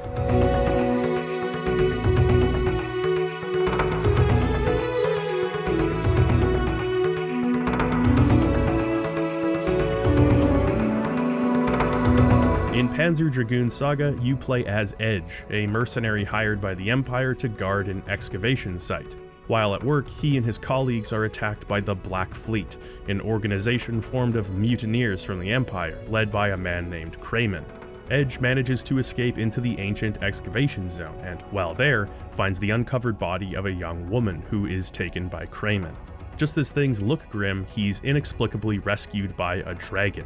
Dragons aren't a common sight in this world, but they're typically seen by the Empire as mindless beasts driven by an appetite for destruction. But this dragon doesn't seem like that at all. It allows Edge to ride upon its back, instantly developing a connection with the mercenary. The two embark on a journey to exact vengeance on Kramen and discover the truth regarding the mysterious woman. The gameplay of Panzer Dragoon Saga is its shining star. Not unlike most RPGs of the time, the game is separated into towns, dungeons, and combat, which is mostly initiated via random battles. It's all about the way that Saga reinvents and dresses up these traditional elements that make it such a special game. The goal of Saga's combat was to combine traditional turn-based role-playing elements with the adrenaline-pumping momentum of Panzer Dragoon's rail shooter mechanics. Now, if you place that directive in front of me, I wouldn't even know where to begin. I can't imagine two more diametrically opposed design concepts. Yet, somehow, as tall in order as it is, Team Andromeda succeeded. Battles take place on a separate screen from the overworld, with both you and your enemies moving through the stage. Mechanically, you can think of Saga's battles as a take on the active time system that lots of RPGs were using at the time. You have to wait for your bar to fill, and once it does, you can perform an action, but it's actually a hell of a lot more complicated than that too. You can move about the battlefield at any time, it doesn't cost you a turn or anything. Rather than moving your dragon into a precise position, you can occupy one of 4 preset spaces, denoted by this locator at the bottom of the screen. Your enemy has a timer, just like yours, only theirs is invisible, so you're never quite sure when an enemy is able to act. By the time you've repositioned yourself, an enemy may be waiting to attack, vaporizing you the second you stop. Other times you might play it safe, baiting an enemy to attack, then quickly moving back to a safe zone in order to expend their turn. To make your life a little bit easier and encourage you to think strategically, the locator will show you the current danger level of the 4 positions. Green spaces are considered completely safe, blank spaces are unsafe, and red spaces are actively dangerous. The safety levels of these spaces constantly change, not only depending on the enemy you're facing, but also the abilities that they plan on using in the near future. It's also affected by their positioning relative to yours and whether or not you've pissed them off by, say, killing their babies. Kill all babies? Kill all babies? You might be tempted to wait for your bar to fill and blast the enemies, but that's not always the best option. You actually have 3 bars, and circumstances will dictate whether or not it's worth waiting for more than one to fill at a time. If there's only one safe zone, it might be worth sitting there, waiting for all 3 to fill so you can pop your head out and just unload on an enemy. Your dragon has berserk techniques, which are essentially spells, and usually require 2 or more full bars to use. In addition, your basic attack can either be your dragon's laser or Edge's rifle. The laser can target multiple enemies, usually resulting in less damage but greater spread. The rifle is powerful and somewhat customizable, but can only shoot a single target. Some enemies are weak against one and strong against the other. Some enemies have fluctuating weaknesses that need to be uncovered over the course of a battle. The standard battles are interesting. Every fight in this game is a matter of trial and error, but never to the degree that things feel unfair. You actually have a lot of tools at your disposal. While there's usually an optimal strategy to kill enemies, brute force is generally an option. Yet figuring out those optimal strategies is where a great deal of joy in playing Saga comes from. Encountering new enemies usually results in a satisfying challenge. You fly around the battlefield trying to avoid damage while surveying your targets, testing strategies in an attempt to exploit weaknesses. Every enemy and encounter type in this game is carefully crafted to represent a unique challenge. Enemy types are rarely reused between maps, and when they are, it's often in an entirely new context, which forces you to change your tried and true strategies. After a battle is over, you'll be given a rating based on your combat efficiency, affecting experience and money gained from the fight. It's very satisfying to finally uncover that perfect strategy and see the coveted excellent rating pop up when a fight is over. While the standard fights are fun in themselves, nothing compares to how exciting the boss fights are here. These epic, multi-stage dogfights utilize the battle system to its fullest extent. You'll duel with other dragons, desperately repositioning around each other trying to gain the upper hand. There are warships that transform over the course of a battle. Just as you've finally uncovered a working strategy, the strengths and weaknesses of the enemy totally change, forcing you onto the back foot again. Some boss battles are simply wars of attrition, as your dragon and your enemy trade blows and dance around each other. The only thing you can do is heal your poor companion and hope that he don't hear no bell. What's interesting about the presentation of these battles is that they really do have that sense of movement you'd expect in a rail shooter. Saga isn't an action game, at least no more than any RPG with an ATB bar is an action game, but these turn-based fights still feel action-packed. Most battles will take place on the move, with you and your enemies keeping pace with the endlessly scrolling background. Even the more stationary boss battles have a frenetic energy as new phases change not only the boss themselves but the environment around them. Despite relying on random battles, the transition from field to battlefield feels really organic and maintains a strong sense of momentum. One real downside here is that due to the reliance on light puzzle solving to find the enemy's weakness, once you've optimized your strategy, battles with that enemy become quite routine. Thankfully, the number of different enemies and arrangements is quite high relative to the game's length, so there's always something new to see. Outside of battles, you'll almost always be riding your dragon. These sections are not on rails like previous Panzer Dragoon games. To the contrary, many of these environments are totally open from the get-go, allowing you to explore levels and make discoveries at your own pace. Controlling a dragon feels responsive, with dive bombs and sharp turns being perfectly intuitive. You'll also be on foot in Saga, though this represents a smaller slice of the time you'll spend in-game. One neat way the game changes up your usual world interactions both on Dragonback and on foot is with its point-and-click adventure-style interface. Pressing the action button will bring up a cursor that you can use to examine details, speak to people, grab items, or interact with objects. This helps even the on-foot sections feel engaging. You're bound to find information about the world or its inhabitants just by exploring houses or stores you come across. There's no better word than unique to describe Panzer Dragoon Saga as a whole. When I said earlier that the game features dungeons, I was using the term loosely. What serve as dungeons in this game are actually large environments like deserts, ruins, or forests. With a few exceptions, these areas are fairly open. In order to progress to new areas, there's often a simple puzzle to solve. For example, goading a whale into bashing a cliff face, causing rubble to fall away and allowing you entrance into the new zone. Or saving a baby worm, which causes the mother worm to open up a tunnel for you in gratitude. The N64 kids may have had the royal family's tomb, but Saturn kids get the secret worm family passage. The only thing cooler than a secret worm is a whole family of them. Thank you for releasing us. The puzzles are mostly straightforward and really just serve as an excuse to have you fly around and explore the game's different environments. The atmosphere in these levels is immaculate. I struggle to think of a 3D game from the time that does more with less. The Saturn has a second processor, which was added late in the console's development to help shoulder the 3D workload. Here it's used in some really interesting ways that help enhance the game's ambience. The Saturn was ill-equipped to handle transparent textures, so shadows and light beams are created using dithered pixels, which is a simple but charming effect. Reflections on water surfaces vary. Sometimes a second 3D model is placed underwater, giving a mirror-like effect. Other times, warped flat textures are placed below the object they're meant to be a reflection of. Even in towns, there's a simulation of cloud coverage or the time of day changing through the use of per-vertex lighting or something. I don't know how they do it exactly. In any case, this game is full of creative visual tricks, and as a result, it does not skimp on the detail. This is one of the Saturn's most impressive looking pieces of software, with its fiercest competition being games in its own series. Even outside of the technical achievements, this game is just saturated in low poly goodness. Some of these levels are breathtakingly atmospheric, and you can't help but just stop and take it all in. The Empire's base resembles a dystopian cityscape. The mysterious ancient ruins are full of alien technology. The lost city of Uru can only be navigated by traveling through an underwater tunnel. Your dragon flies alongside schools of fish as the setting sun pierces the water's surface. What helps everything come together is Panzer Dragoon's intricate lore. The universe of the original game is surprisingly fleshed out with an expansive history and even its own in-world language.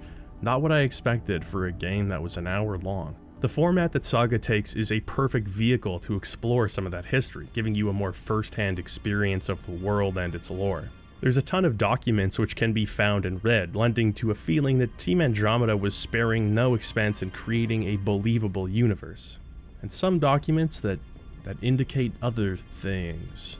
Outside of dragon riding, you'll have many opportunities to walk around the game's various settlements, speaking with townsfolk and being introduced to side quests. The towns aren't huge, but they feel expansive thanks to some great design.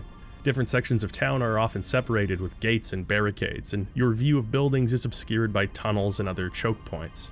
You can pass the time at the entrance of any town, switching from day to night. Characters will go home to sleep or show up at work. Children play during daytime, and watchmen will stoke campfires in the evening. Once again, Team Andromeda went to some impressive lengths to make this world feel alive. More than that, what gives the NPCs a sense of personality is the fact that every single character, no matter how insignificant, in Saga is voice acted. Oh yeah, you'd be wondering by now, why is this game 4 discs long? Through a combination of FMV and voice acting, there's a lot of data packed into this game. Saga is entirely voice acted in Japanese, with many of the character animations being motion captured as well. To say this was bragging rights would be an understatement. Not since I played Kudelka have I seen low poly mocap this extensive. This presentation elevates even the simplest NPC conversations and makes you want to sit through dialogue every time. There's a lot of little world interactions that serve absolutely no purpose other than to add personality to the game, and it works like a charm. Alongside games like Earthbound, Panzer Dragoon Saga sits at the round table of RPGs with just really unique identities. The world itself is just one of a kind, there's nothing like it. The designs of enemies and the bizarre architecture look like ancient pictographs come to life. The game's combination of long-lost tribal civilization with the use of science fiction technology really carves its own path. This feels like a world in which superstition is made manifest. Like the dragons themselves, the game world is brutal and primitive, but also tame and elegant. Speaking of dragons, they look badass in this game. Their designs really put a twist on the age-old concept. You can name your own dragon in the beginning. Given how much time you spend with him and how many times he gets you out of a jam, you can't help but feel like you're getting attached to the big fella. And the sound he makes when he gets shot is just depressing. Every time the dragon's not on screen, you're going to be asking yourself, where's the dragon? At certain points in the story, your dragon's form will evolve, gradually looking quite different than they did when the game began. This is an adaptation, no pun intended, of a similar system from Panzer Dragoon's vibe. This would be cool enough, but there's something that makes it even cooler. At one point, you're given the ability to manually change your dragon's stat emphasis between attack power, agility, defense, and spirit. Changing this will allow you to alter not only your dragon's strengths and weaknesses, but also its appearance.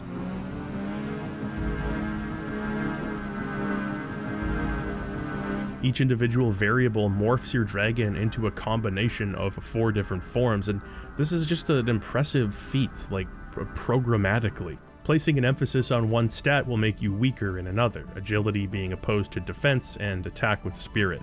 You'll fare better against certain enemies depending on your stat emphasis, and the fact that you can change your dragon's form in the middle of a battle points to the game wanting you to experiment.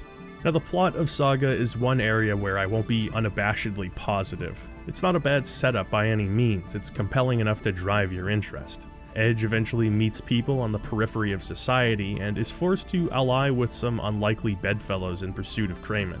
The dialogue is decent, and Edge feels appropriately blindsided by his rapidly changing life. The problem is mostly with the characters. Almost everybody in Saga feels very one-dimensional, and that's especially true for the bulk of the game's first 2 discs. Towards the end of Disc 2, Azel, the girl that Edge found in the beginning, becomes a more significant player. It's here where the plot becomes more compelling, mostly due to the dynamic between these 2 characters. Sadly, it doesn't maintain a high standard in terms of pacing. The game is structured in many ways like a traditional RPG, but it's non-traditional in the sense that Edge is the lone protagonist. You don't have a large group of people constantly accompanying you, creating inter-party dynamics and situations where we get to see what makes the characters tick. The game is a rather isolating experience, and while that's great for the game's lonely mood, it makes it really hard to care about Edge's quest for revenge. You'll spend most of the game doing favors for people that manifest as different missions. Those people you meet, they sometimes have fun on-screen presence or insightful observations to make, but they rarely transcend their status as side quest pinatas.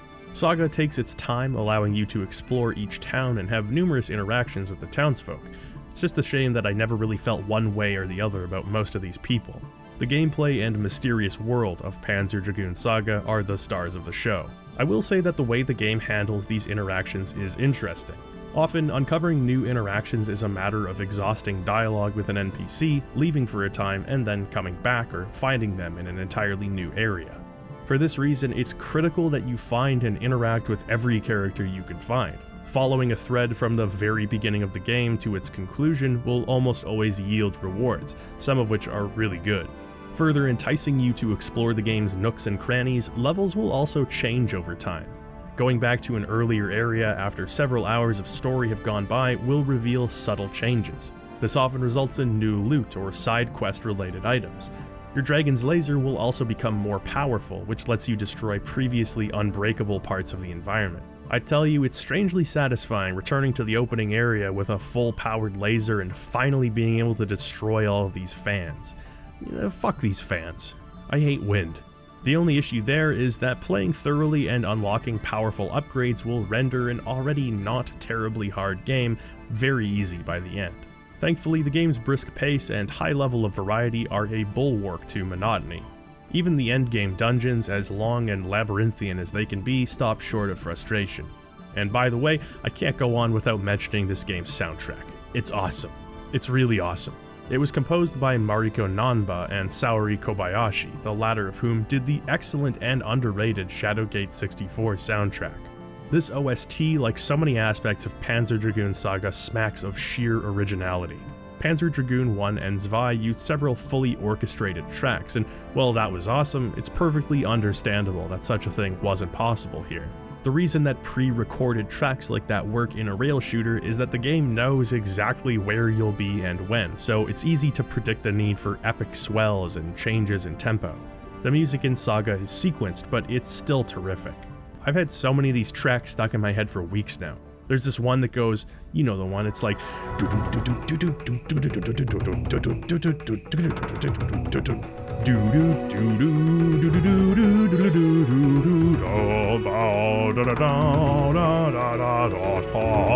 man, is it a good track. Right at the beginning of the game too. Talk about setting the standard. A lot of the game's music is borderline ambient, just kind of setting this mood of unease, but when it's on, oh baby, it's on. The more bombastic tracks are really percussion driven, to the point where the melodies in some of these tracks are almost shouldered by the drums. It's a very aggressive, primal sense of urgency throughout all the game's set pieces. It's really original stuff. I'm sorry that Panzer Dragoon Saga never sold well and it had such an arduous development, but I'm still glad it happened because I got Panzer Dragoon Saga out of the deal. Many of the staff members who worked on the game would go on to help develop Skies of Arcadia. Something was in the water at Sega HQ back then, and it was turning the freaking games great. The game gets thrown around a lot as Sega's answer to Final Fantasy VII. I mean, yeah, it literally was developed as Sega's answer to Final Fantasy VII. But if you go into Panzer Dragoon Saga, don't go in with that mindset. I'm confident in saying this is not like any RPG you've played. Even in its traditional style, the familiar elements such as random battles and field map exploration, they don't operate in quite the same way you might expect them to. From the battle system to the side quests, you're rewarded for going in with patience and an open mind. It's then that you'll appreciate the sheer creativity that was poured into this game. These differences from its contemporaries are what make this such an enduringly unique RPG. That uniqueness hasn't diminished with time. To the contrary, it's been decades since Saga was released and there's still nothing like it. Considering that this was their first and only RPG, Team Andromeda displayed a great deal of confidence in Saga's design. A lot of subtle ingredients are involved in making this blend of turn-based role-playing and high-adrenaline rail shooter work. When the game takes its cues from other RPGs, it's shrewd in dressing them up for its own purposes. Even the humble ATB bar feels like something unique to Saga when that couldn't be further from the truth. Panzer Dragoon Saga is often touted as one of the Saturn's best games. Almost 3 decades out from its release, it's still downright enchanting, and I don't throw that adjective around loosely. It's too bad that between low initial sales, lost source code, and who knows, probably some kind of rights dispute, a convenient, legal way to play Saga is looking less and less likely. That said, if you're in for a truly different RPG experience, and you can find a way to play this game, do.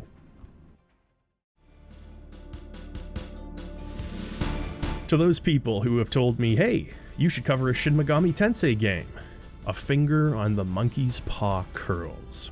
Oh, you don't know Ronde? Are you even an SMT fan? You know, there were pretty deep cuts like Mach-N X, Jack Bros on the Virtual Boy. Then there's Bedrock, okay? That's probably where you're gonna find Rondo.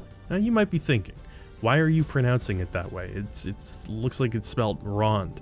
And to that I say, I'm just going by the cover. Rondo supposedly was received so miserably that when a demo released back in '97, pre-orders were cancelled en masse.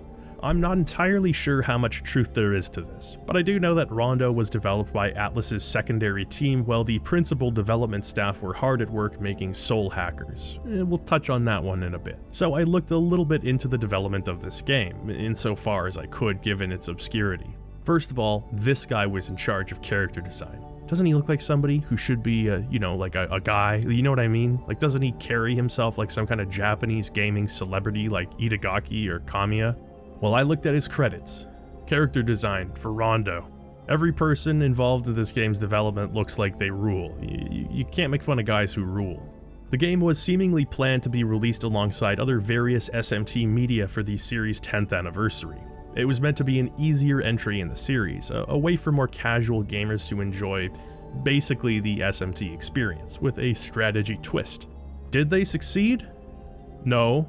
The story begins in a museum where a mysterious Aztec statue has been placed on display. As scientists attempt to understand the nature of this mysterious statue, our protagonist and his friends happen to be visiting the museum. And guess what the statue is? Good? No! Evil! It's actually a statue of Molech, that famous Aztec god. Comes to life and kidnaps the protagonist's younger brother. Suddenly, other statues show up to fight us, and this is where you get a sense of the gameplay. I first want to say that I find Rondo's art style to be somewhat lacking. This is Shin Megami Tensei for crying out loud. It's had a strong visual identity for basically its entire existence. Unfortunately, Kazuma Kaneko was out partying with the Soul Hackers staff, so Rondo artists had to make do. A lot of the pre-release material proudly flaunts the pre-rendered 3D visuals and how the technology allowed them to pack so much detail into every nook and cranny. Oh, I don't know about that. The game probably would have looked more impressive in, say, 1994.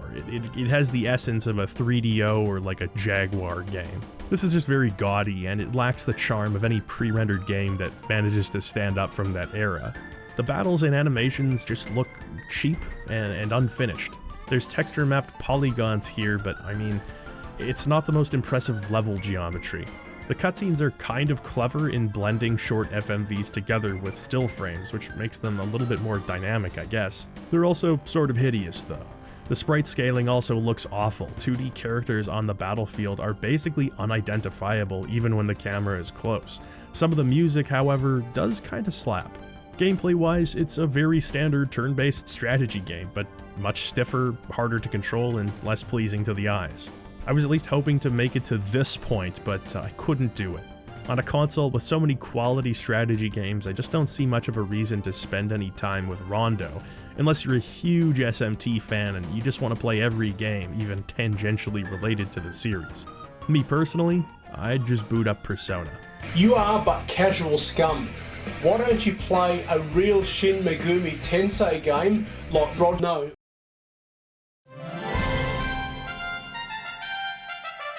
Air's Adventure is an RPG developed by a game studio called Game Studio, with computer graphics by General Support. I want to congratulate everyone involved with Air's Adventure on making this the least Googleable video game ever made. The game's producer, Masanobu Endo, claimed that Air's Adventure was developed with the intent of getting back to basics. With so many complex and mature RPGs, he wanted to do something simple, something that harkened back to the early days of the genre. Well, this is undeniably the worst fucking name entry screen I've personally ever seen. Stop dancing on top of my katakana, I'm trying to write Majura. Our protagonist is a hot guy named Henry Chaser Vincent. He's got a penchant for getting into trouble. Henry C finds himself on the executioner's stand, and by the way, you typically don't decapitate people from behind like that. He's saved at the last minute by a princess.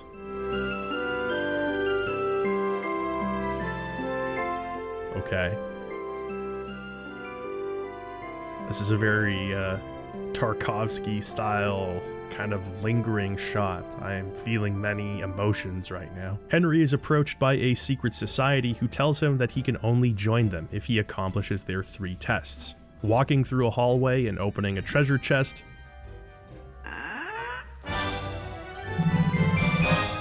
delivering a letter to some guy, and passing a combat test that ends with Henry's sparring partner exploding.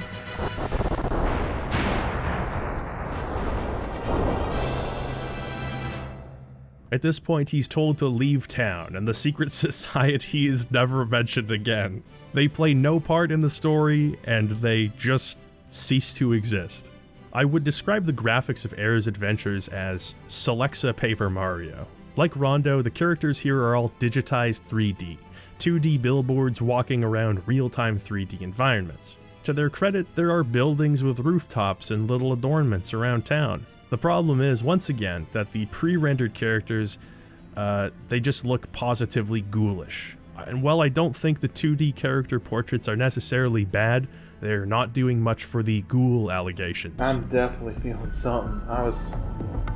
All the hairs on the back of my neck are standing up. This game has like 7 different art styles. Every scene is presented differently. You've got these stiff cardboard cutouts moving around the screen. You've got FMVs. Holy shit, that poor horse. You've got a top-down 3D view. You've got an isometric style. You're never sure what's up next with Air's Adventure, other than a distinct lack of any sort of fun. Let's talk about the battles. This is what very old people are seeing when they watch someone play Final Fantasy. I don't really understand why the characters need to be pre-rendered here, but you can see a bunch of extra pixels where they've been cut out. The animations are very stiff and weird at the best of times, and this is especially true in battles. You can attack, you can defend, you can use items. I'd say it's the most basic turn-based battle system of any game I'm talking about today, and the competition is pretty stiff, literally. The boredom is somewhat abated by the fact that, as mentioned, enemies explode, which activates my neurons a little bit. Also, the choice of combat sound effects is unhinged. At a certain point, you'll gain the princess as a party member, and she can cast a spell on her turn, so I guess that's cool. Outside of combat, you just go from town to town, fighting enemies while pursuing this man. I must admit, even with the aid of Google Translate, I'm not really sure what he's done, but he's constantly surrounded by a gang of 3D clones who pat their tummies menacingly every time I approach, and he's even got Jesus of Nazareth on his side, so I'd say our chances are looking grim. As for the dungeons, well, here, watch.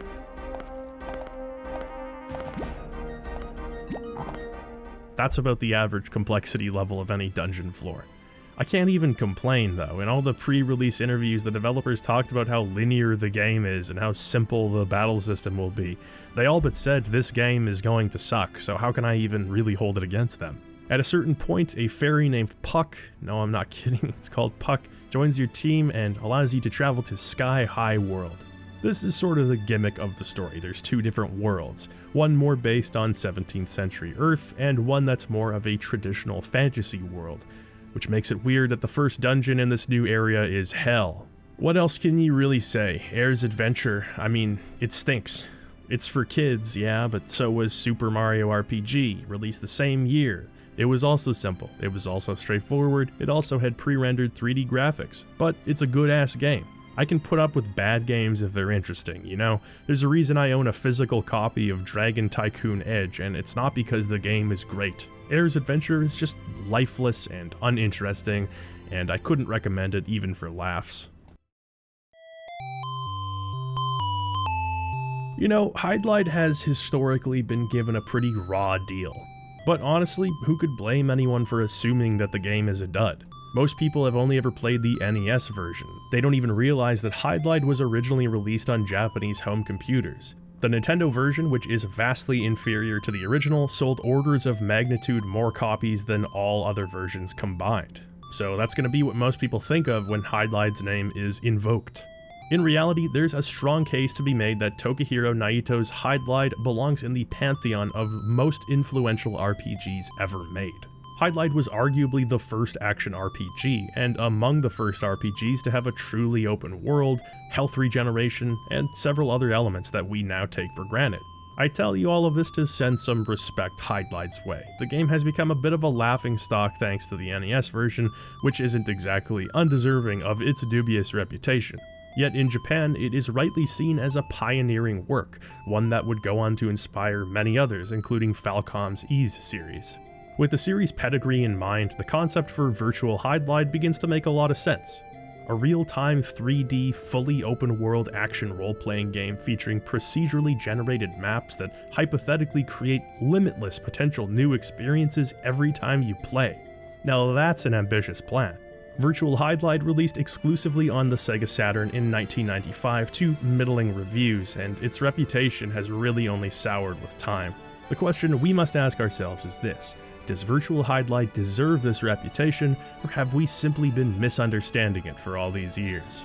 Beginning the game, we're introduced to the story, and it's a basic one. The demon Viralis attempts to kill the magical princess, either Lena, if that's a lowercase l, or possibly Ina. At the last minute, she turns herself into fairies, which are scattered across the land. You must now gather them to save her and kill Viralis. With each new game, a seed is generated that creates a new world layout. If you find a layout that you particularly like, you can actually save the world code and reuse it, or share it with all of your Virtual Hydlide owning pals. No, that doesn't tickle me all that much since AD&D Slayer did the same thing on the 3DO a year earlier.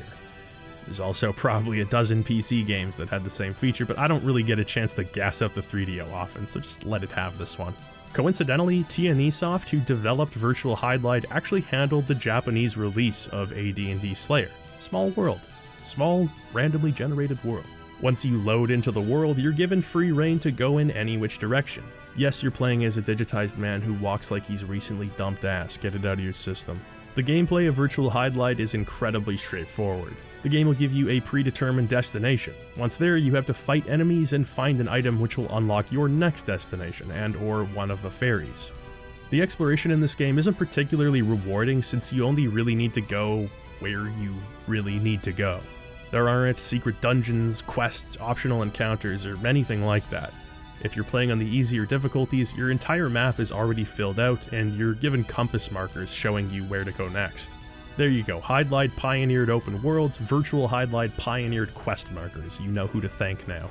On harder difficulties, the map will be blank and there are no quest markers, which definitely encourages you to explore more, but again, only for the purpose of reaching your next destination in a linear order.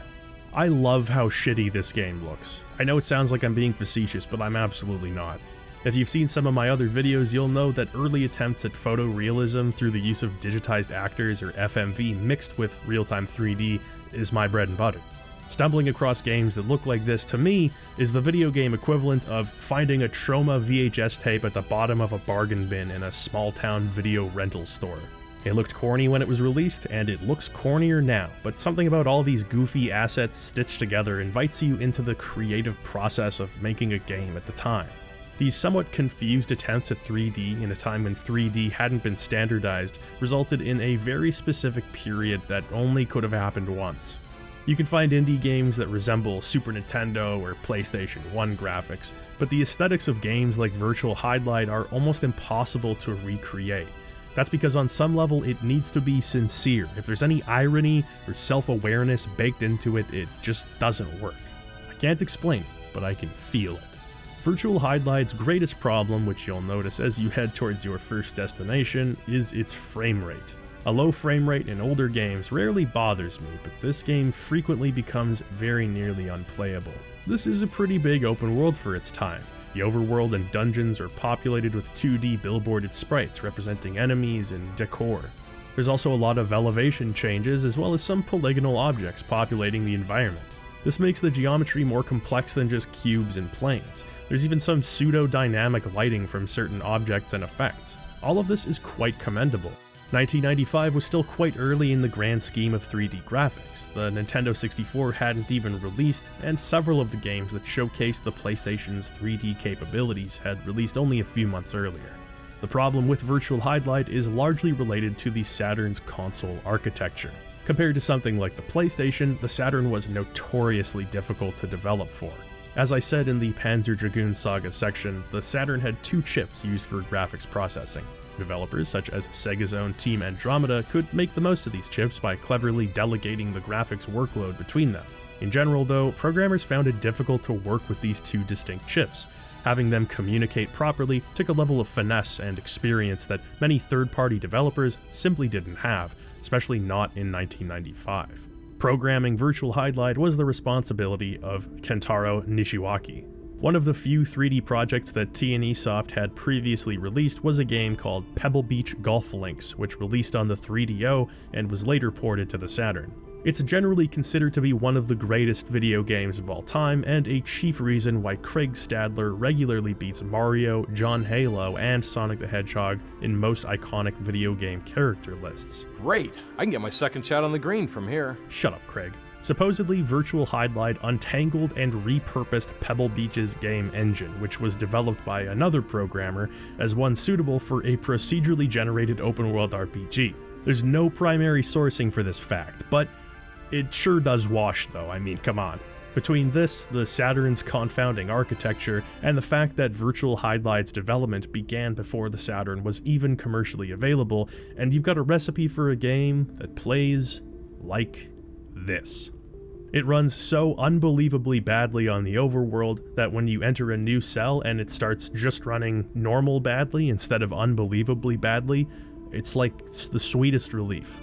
Thankfully, I am an adaptable man, and there's much to adapt to. Even outside of its myriad technical issues, Virtual Hydlide is just a clunky experience. In combat, you have a block, a light swing, and a heavy swing. Because the frame rate is so low, your inputs often fail to be read.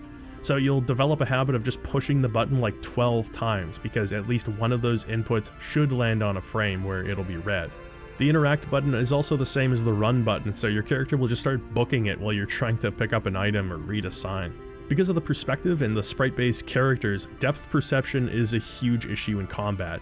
There's no good way to determine your hitbox, and every weapon you find seems to have a slightly different range, so I felt like I could never really get used to the collision detection. Some of the higher level weapons can fire projectiles, which definitely makes things easier. The first dungeon, if you really want to call it that, is a graveyard. You'll be searching graves and fighting zombies while looking for an item that allows you to progress. Most of these dungeons are pretty simple, miniature puzzles, mazes, or linear dungeon crawls. The dungeons are populated with loot, which can include weapons, armor, accessories, and a number of different potions or items. This is typically where I'd make a joke about the Fibonacci sequence if the AVGN hadn't already beaten me to a tool joke, that son of a bitch. Plenty of equipment in this game is unidentified, so you'll have to pack mule most of the stuff you find while also contending with a weight limit. You're telling me this noodly armed walnut can only equip 8 pounds of gear? That's like as much as a child's school bag. Leveling up will increase your carrying capacity, and it happens at preset points in the game, usually after clearing a dungeon boss. I actually really like the vibe of the Vampire Mansion, despite the fact that these bats can just casually clip through walls and you're never really sure where to position yourself to hit them.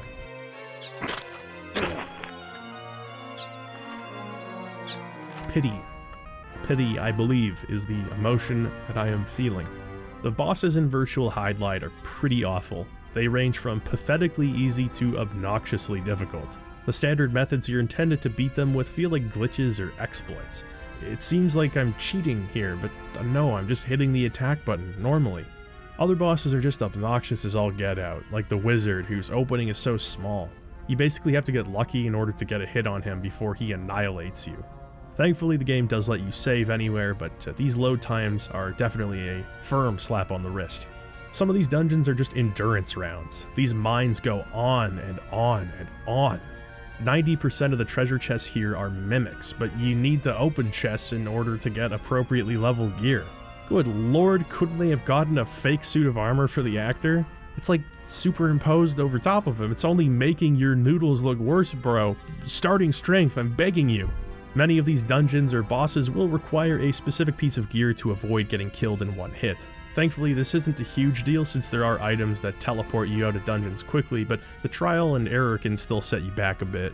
Now, to its credit, the game actually gives you a fair amount of navigational tools, at least on the default difficulty. Given the small pool of textures, everything looks the same, and it's real easy to get turned around. The game's internal resolution is also very low, making it hard to identify what you're even looking at until you walk right up to it. The game gives you a compass, maps, and crystals that allow for fast travel.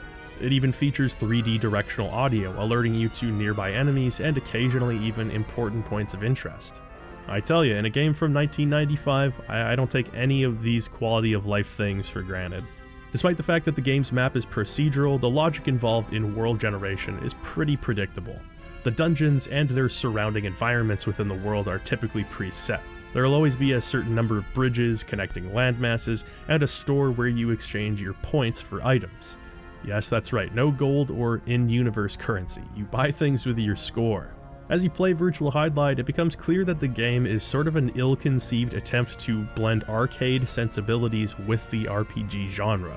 You register a score on Game Over, you have a timer at the top left corner of the screen, and you're given a bunch of bonuses depending on your difficulty and how quickly you beat the game. Virtual Hydlide is a score attack RPG, and as such, you're meant to play it over and over again. Show me someone who has completed Virtual Hydlide's final dungeon, and I'll show you someone who is not eager to play it over and over again. It's a teleporter maze. I'm sorry, I can't get over this fucking armor. Has there ever been a protagonist more deserving of an atomic wedgie? Don't answer that. Say, Hank, do you think you can get me a cherry ice cream soda? Anyway, it's a multi-floor teleporter maze followed by a multi-floor moving platform maze populated with more mimics.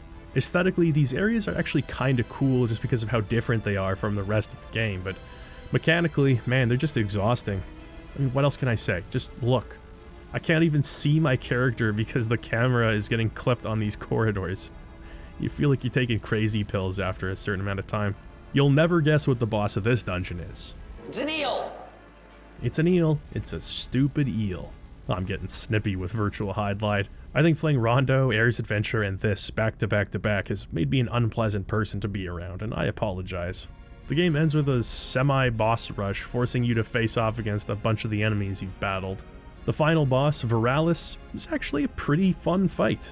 You need to listen closely to the 3D audio to keep your situational awareness up. Use your magic sword's ranged attacks while keeping a grip on the shoulder buttons to strafe and avoid return fire. It's not great, but it's a step in the right direction, a day late and $1 short. Oh god, this really is the only footage they have of the main actor, huh? I'm not even convinced that he has a face. At last, Shelley is rescued from Leo's castle and they both live happily ever after. So there you have it, Virtual Hydlide. Is the game's negative reputation warranted? Largely, yes. The game actually has some impressive qualities that are worth talking about.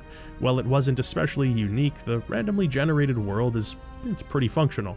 There's a fair amount of loot and enemy diversity, and for a supposed modified golf engine, they pulled off some pretty neat tricks with the 3D graphics, only 4 months after the Saturn was released.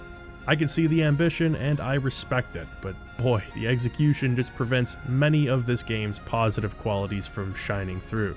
Virtual Hydlide suffers from the worst performance I think I've seen in a video game, which, when combined with the clunky controls and collision issues, makes for an experience that feels unfinished at its absolute best. As for the gameplay, I'm just not sure how conducive a score-based incentive structure is to a game like this.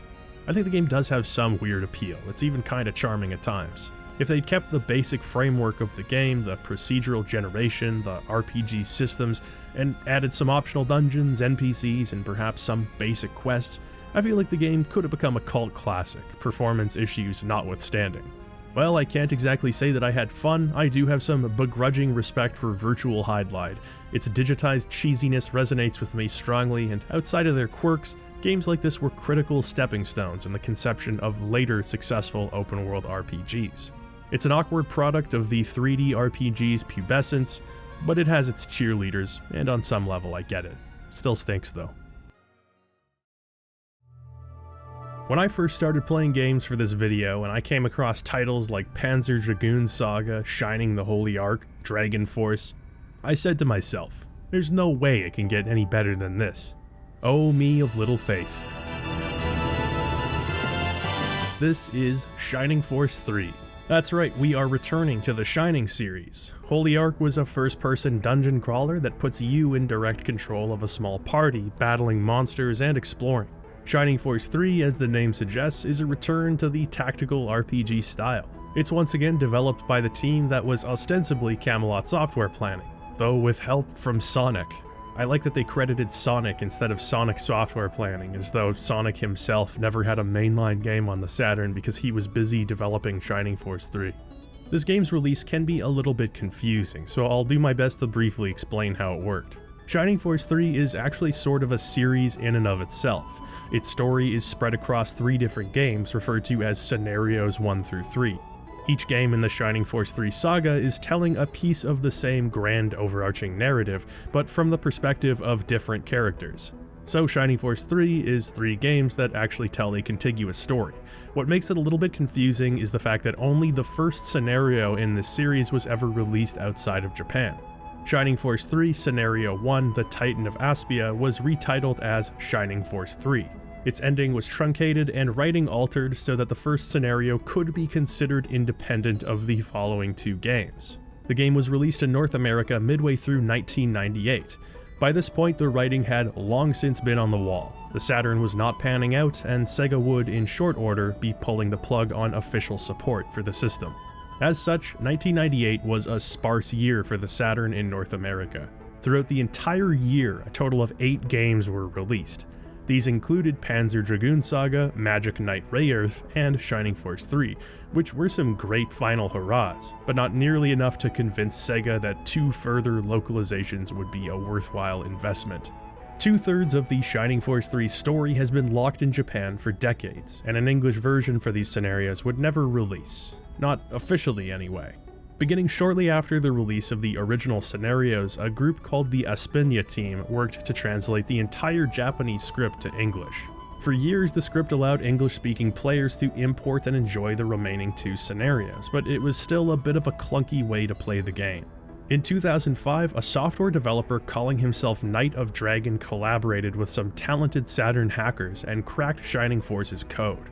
A patch was developed which would replace the Japanese script with the English translated text. It was a monumental collaboration effort between dozens of people, and because of them, us English speakers can enjoy Shining Force 3 in its entirety. Knight of Dragon is still actively involved in Saturn translation hacking today, so hey, kudos man. Today, for the sake of the video, I'll be taking a look at Scenario 1. Before I even really start playing, I have fallen in love with the title screen. This game is exuding Camelot charm, and we aren't even playing it yet. In Scenario 1, we take the role of Synbios, the son of one Lord Conrad of the Aspinian Republic. We join Synbios and several others representing the Empire and the Republic. They meet in the neutral floating city of Saraband to engage in peace talks. Conrad has taken ill, so sent Synbios with several of his own trusted associates to act in his stead. The scene here is tense and politically incendiary. There are zones within Saraband where Republicans and citizens of the Empire won't allow one another to set foot. Representing the Republic's leadership is King Benetram. He's seemingly a decent person. He takes his associates' words and suggestions under close consideration and is genuinely interested in brokering a peace agreement. After being sent to scout the city, Synbios returns to find an unbelievable sight. Emperor Domaric is being taken hostage by King Benetram and a group of masked monks, or so it seems. King Benetram is in fact innocent and was nowhere near Domaric when the kidnapping took place. Unfortunately, the Empire doesn't find this story of doppelgangers and entrapment particularly believable. Benetram, Synbios, and his cohorts become fugitives, forced to move about the shadows, unraveling a conspiracy and proving Benetram's innocence. The hook here is excellent. I'd go so far as to say that this is one of the most compelling introductions, if not just flatly the best story, that Camelot has ever written. It's interesting that Holy Ark was supposedly written as a more mature story within the Shining series. That game's characters and plot didn't come across as anything that couldn't be enjoyed by a younger crowd. Shining Force 3 immediately displays more complexity in both its characters and the situation they find themselves in. It helps that the script is very strong. I'm playing the fan-translated version of Scenario 1, but there are surprisingly few changes to dialogue here. The original translation holds up remarkably well, though the italicized text that Camelot is so fond of using makes things a little hard to read sometimes. The structure of the Shining Force games is a bit different than many tactical RPGs. Rather than gameplay being restricted to menus, maps, and battles, the game actually gives you quite a bit of downtime to explore like a traditional JRPG. You'll be allowed to wander around towns, recruiting new party members and purchasing items. Then, usually, you can choose to initiate the next battle when you're good and ready. You'll spend the vast majority of your time here in battle, and the battles in Shining Force 3 are an absolute blast. I'll tell you this up front, I'm not much of a TRPG aficionado. I certainly don't dislike them as a rule, and I have my personal favorites, but it's just not a genre that I've spent a ton of time with. But playing Shining Force 3 makes me want to change that. You'll begin battles in a predetermined location. Both you and your enemies will take turns depending on their speed. From there, you can move your troops around the battlefield, choosing when and where to attack enemies or hunker down, luring enemies out and forcing them to break formation. Anytime one character attacks another, a transition to the game's battle screen will occur.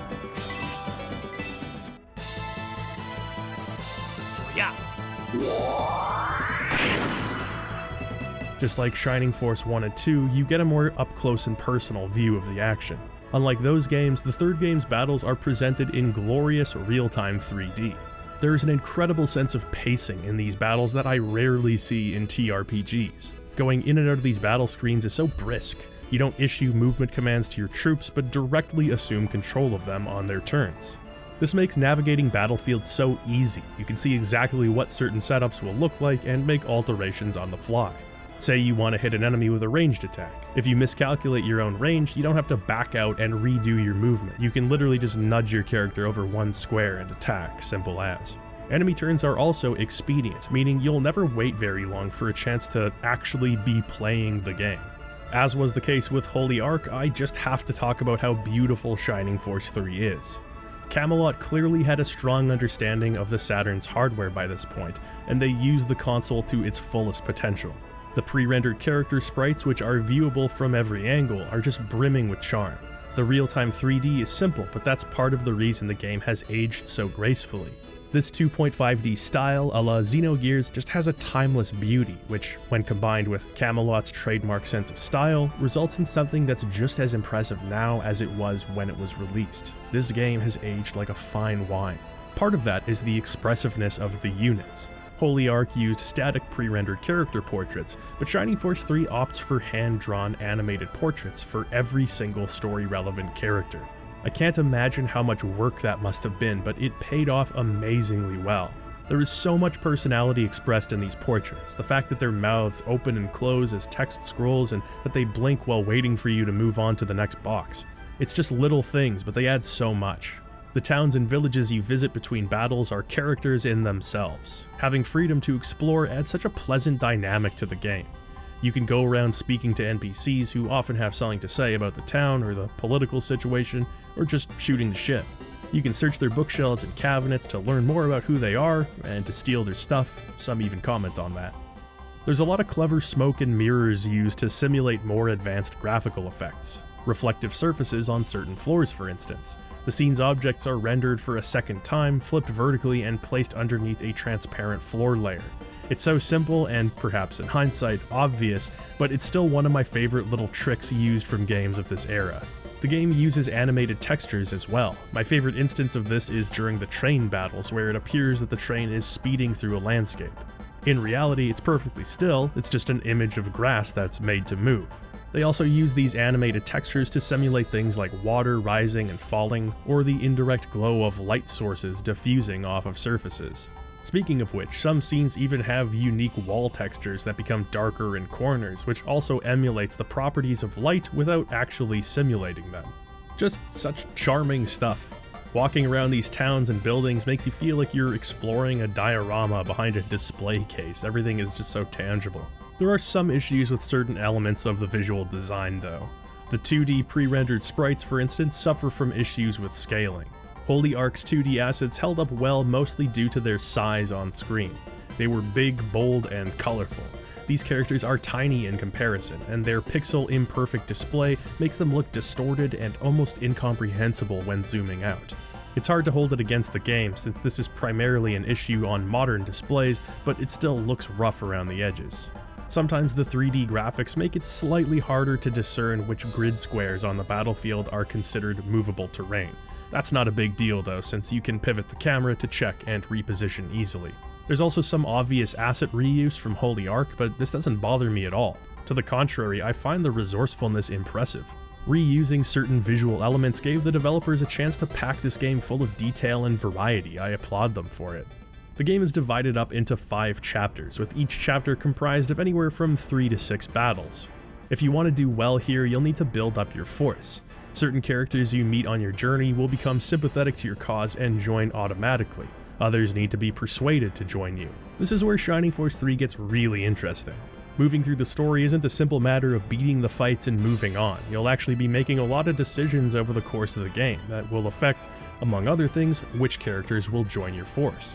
These decisions are rarely obvious. In fact, they're subtle enough that the consequences of your actions aren't always immediately, or ever, evident.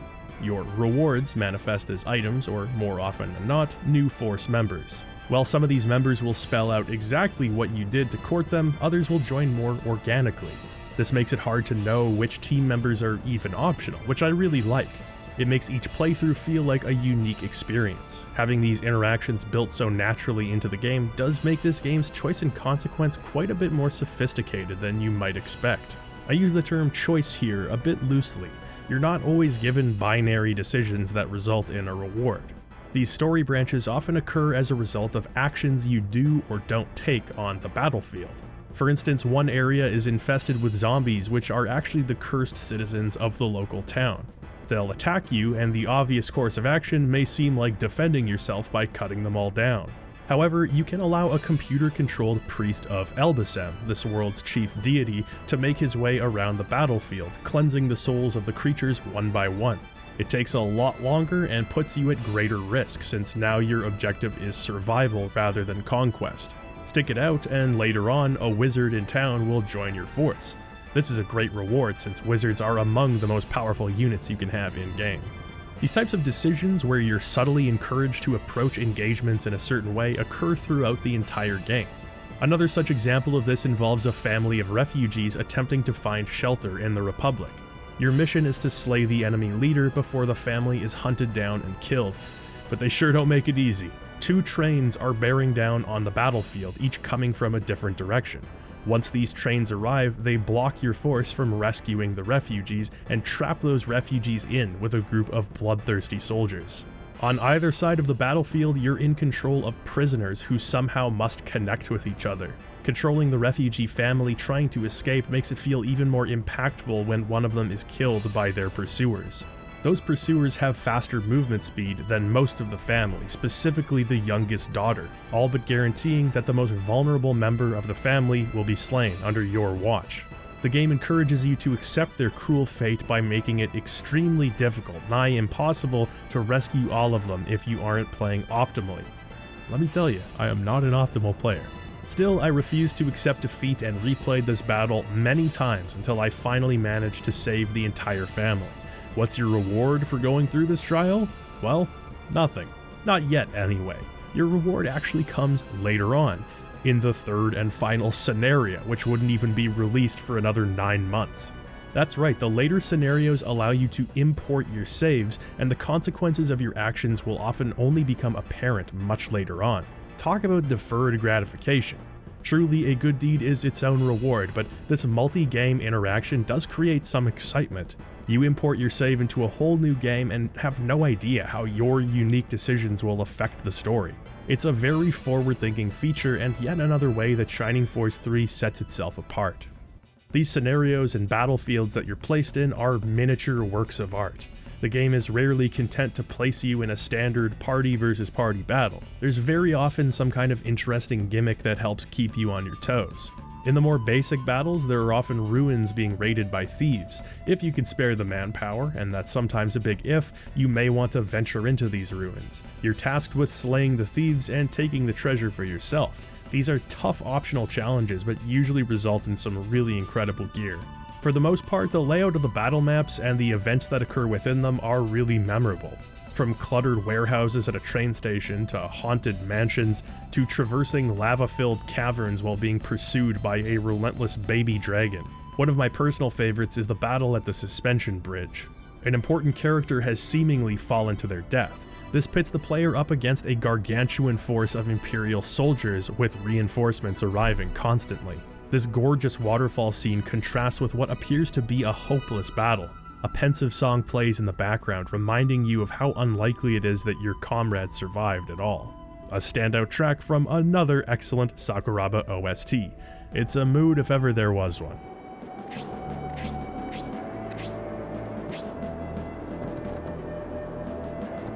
Even when the game does rely on two opposing armies meet each other in an open battlefield setups, it feels special because of how rarely it occurs. There's always some bombast behind what's going on that makes it feel epic and important. Having a good amount of class diversity on the battlefield is critical to your success. Certain classes are more effective in battle against others, and having a good mix will ensure victory. Some of the more defensively capable classes aren't all that offensively strong, and vice versa. There are a few key strategies that you'll have to get used to in this game, and they're pretty intuitive for the most part. Mages are the workhorse of the rebel fleet. Having any mage learn even one new spell on level up will increase their tactical potential exponentially. The trade-off is that mages are made of gooey nougat and die if you look at them the wrong way. Also, MP is a very precious resource. What makes mages a particularly useful unit is their ability to perform group attacks. Leveled up versions of spells will be able to target all adjacent units, and some particularly high-leveled spells can target an entire area. Goading enemies into lining up in order to maximize a spell's damage potential is key. However, enemies can also take advantage of groupings too. It's usually a good idea to disperse your units so they're not standing next to each other. Mages gain experience points for using spells, and healers gain experience points for healing, so I found there was rarely a discrepancy in character levels. Except for Pen. I know many of you will stan Pen, or whatever the devil it is you kids say these days, but Pen sucks. Pen and Eldar, God love them, I wanted them to rock so bad, but I just couldn't afford to take Frank off the roster. Holy Ark had a wolfman named Doyle, Shining Force 3 has a wolfman named Frank. They're like the employees of an all-wolfman auto body shop. I only pray that the game never forces me to use my weakest soldiers in a secondary battle that occurs while my main force is fighting in a primary one. It's never been this over. The spell animations in this game generally look really great. Like Holy Ark, there are instances where Camelot shows us just what the Saturn is capable of. Some of the higher level spells flash so aggressively that I wouldn't be surprised if this game poses a legitimate risk to someone who's prone to seizures from flashing lights. I usually don't even notice stuff like this in games, but there were times where my girlfriend would look at my screen panicked from across the room because it seemed like something was shorting out. I'm not even photosensitive, and I had to shield my eyes at times. It is downright aggressive.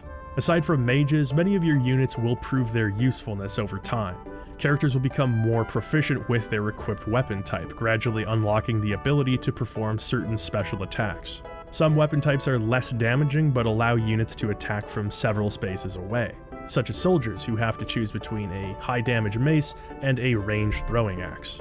It might be a good idea to occasionally switch up weapon types to have a more balanced unit.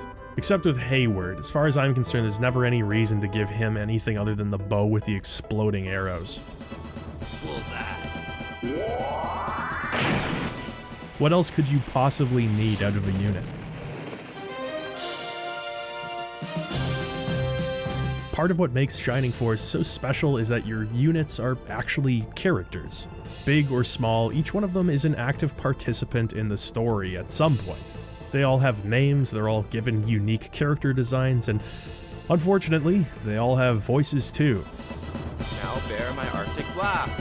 The English voice acting in this game, it's like an auditory car crash. You can turn it off in the menu, but morbid curiosity takes hold, and I just can't look away. Behold my powers. These were the finest soldiers Sega of America had to offer on recording day. I'm going to kill you. That's a weird fucking thing to say to a statue. The worst of all has got to be Synbios himself. Is this the end? Why does he sound like he looks like this? Rain thunder! Once you've recruited enough characters, you'll have to make some decisions regarding team composition. Certain characters, such as the fighters Obright and Horst, serve the same purpose, so it's probably best to only take one of them at a time. Characters only level up when they're actively involved in fights, making it a good idea to switch them out often. You can also promote troops once they reach level 10, allowing for more skills and greater attribute growth. Having a relatively small number of named characters breeds a sense of familiarity, and familiarity breeds attachment. Even when the vast majority of characters have little to say during major story beats, having a team of people who you've known and essentially cared for throughout the game lends much more weight to battles. Each unit type is unique enough that any addition to the force, be it another archer, a wizard, or a centaur knight, is significant. The fact that they all have unique 3D models displayed during combat, which changes post-promotion by the way, helps them all feel like individuals.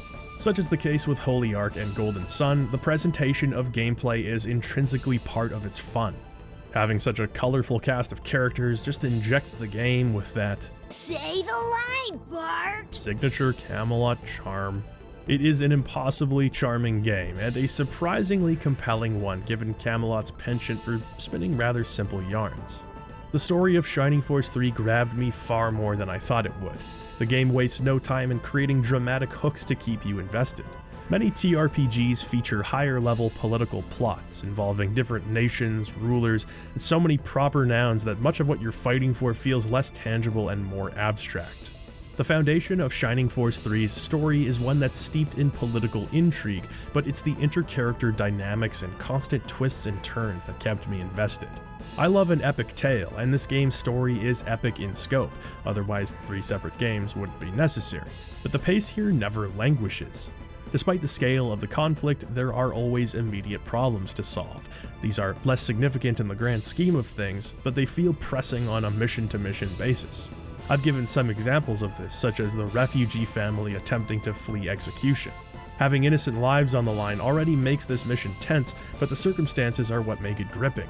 With King Benetram absent the throne, the Republic, whose values are meant to be based on freedom, have begun forcibly conscripting refugees under punishment of death. Our team of fugitive Republicans temporarily forms an unlikely alliance with the Imperials in order to save the lives of these innocent people. This entangles us in the story of Prince Median, a theoretical enemy of ours, but one whose goals align at least partially with our own.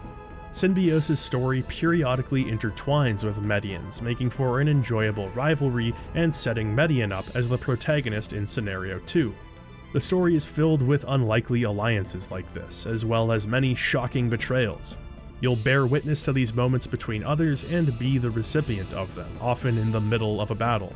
The game subverts the perspective that it establishes. You'll see corruption taking place in a republic established on the principle of equality, and unexpected moments of human decency within the class-obsessed empire. War makes for strange bedfellows, and as the battle rages on, it becomes hard to gauge the intentions of your otherwise trusted generals. Outside of the human drama, or humanoid drama, I guess, the more paranormal angle of the story gives some color to the Shining world. Pulling the strings of many of your engagements are the monks of the Bolzome sect. This pagan cult is directly involved with the Vandals, a force of evil whose goals involve the establishing of a new world order. Opposing the destructive Vandals are the Innovators, an ancient race representing goodness and creation. As you move through the story, it becomes clear that many seemingly disconnected political happenings are tied to the shadowy Bolzome sect and its prophecies. This adds an additional layer of intrigue to the plot. Numerous callbacks to Holy Ark make it rewarding but not necessary to have played that game beforehand too.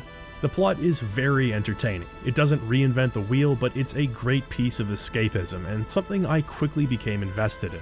However, due to the structure of the game, in how you recruit characters, and how those characters interact between chapters, there's not really much by way of character development here. The plot is engaging, but you never really feel like you're getting to know the Shining Force themselves. They have personalities that are occasionally put on display, and the character designs are world class. The script is well put together, with appropriate levels of flippancy and formality depending on the situation, never crossing into cynical self-awareness or purple prose.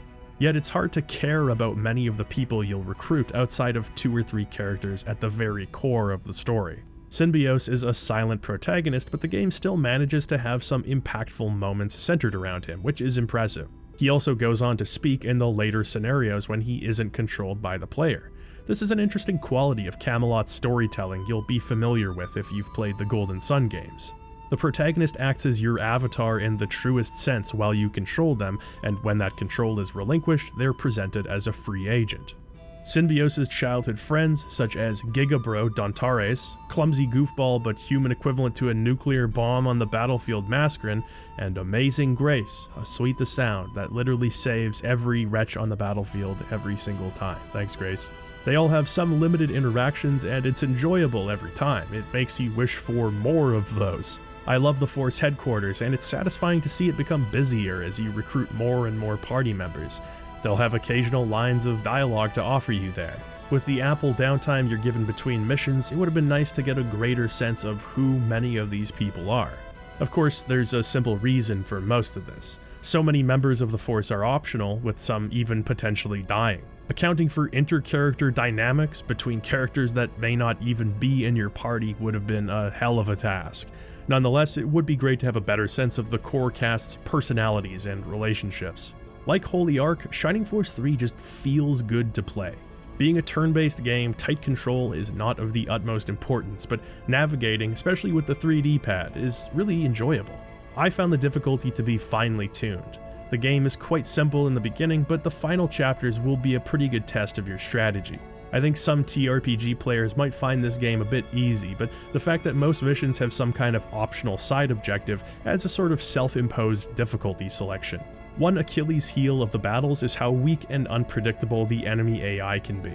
For the most part, it's reasonably solid, but there will be more than a few occasions in battle where the enemy does something bafflingly stupid or nonsensical.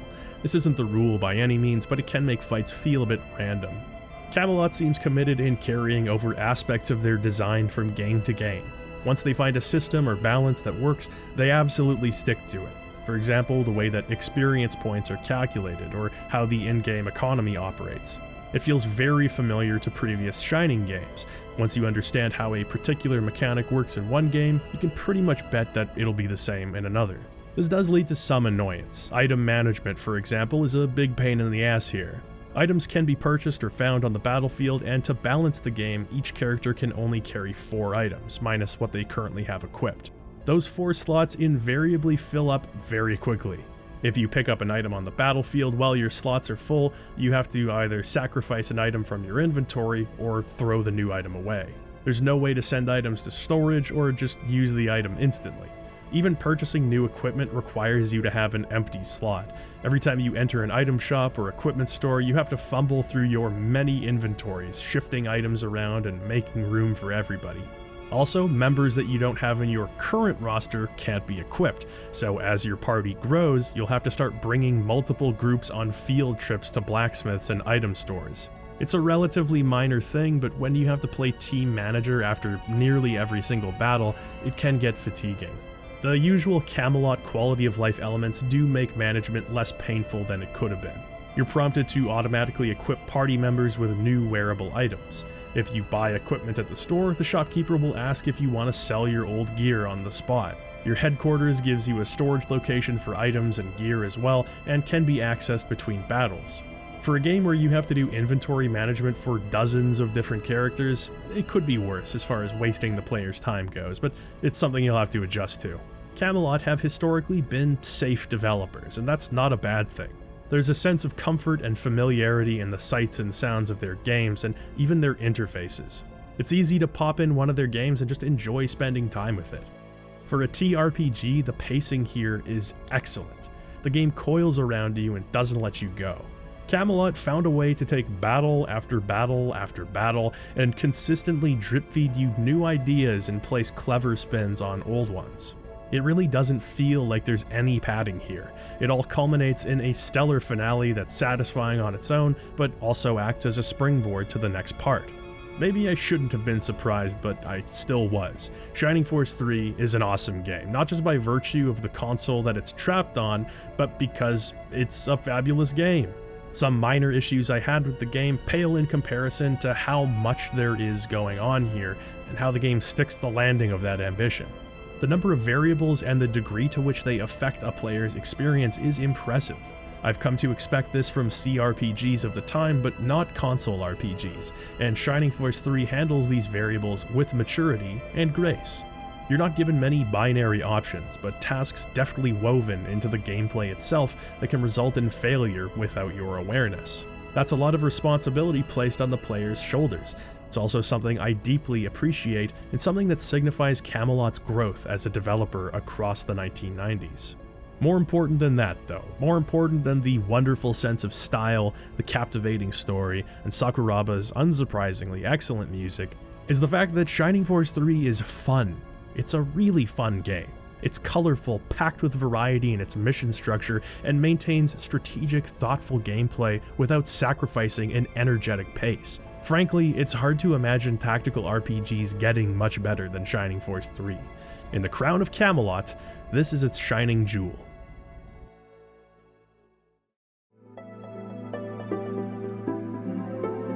I'll be really upfront and honest with you here because I know at least 4 people got really excited when they saw this section of the video. This is more of a first impression than a proper review because, boy howdy, you can't make it far in these games without knowing Japanese. Shin Megami Tensei Devil Summoner was a landmark title in the SMT series for numerous reasons.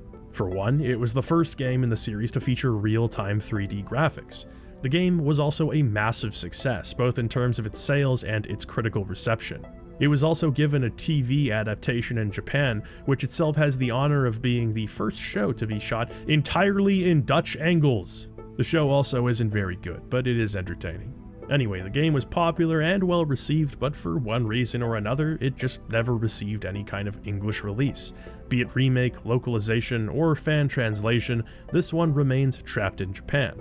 But hey, you know me, I gotta try. This is just one of those games that make you say to yourself, this isn't a game, this is a bestiary. At which point you say to yourself, oh, I'm not playing Devil Summoners, I'm playing Devil Summoner Akuma Zensho, the deluxe edition bonus disc. I was earnestly trying to make sense of this as though it were a game for like 10 minutes. As far as I can tell, the story of Devil Summoner goes something like this. The setting is the fictional modern-day city of Hirosaki. You play as a student who lives with their family. According to musings on the internet, there's been a recent uptick in sightings of strange supernatural creatures. This has coincided with several murders, so townsfolk are on edge. From here, you have free reign to move about the map screen and explore some of the different locations around Hirosaki. Mostly this involves talking with NPCs. There is something kind of unnerving about this game's art, something kind of inhuman and creepy about the townsfolk set against these pre-rendered backgrounds. Even in mundane locations, the music is often very unsettling.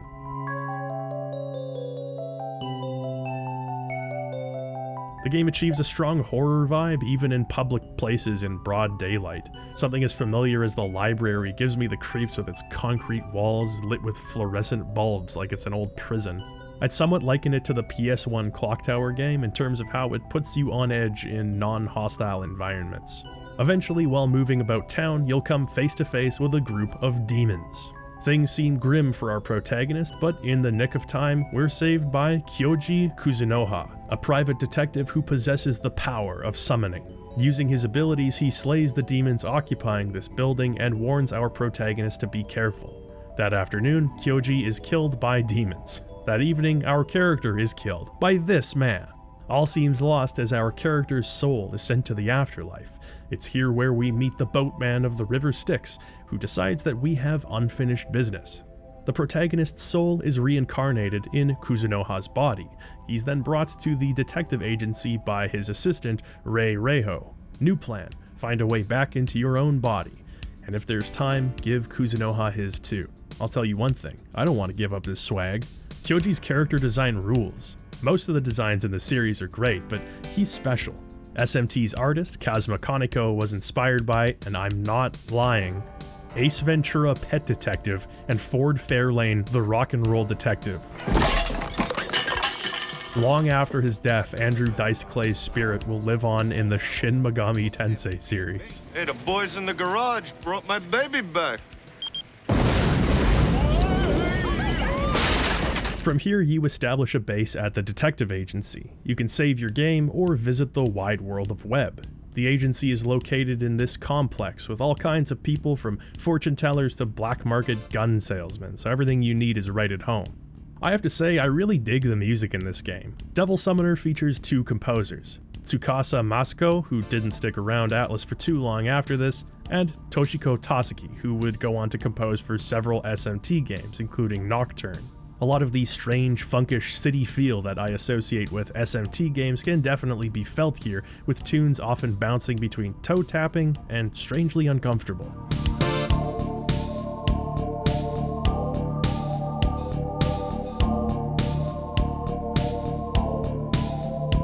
The compositions are really interesting, but the MIDI sound font they use sometimes makes the tunes sound like music from an unlicensed Seinfeld RPG.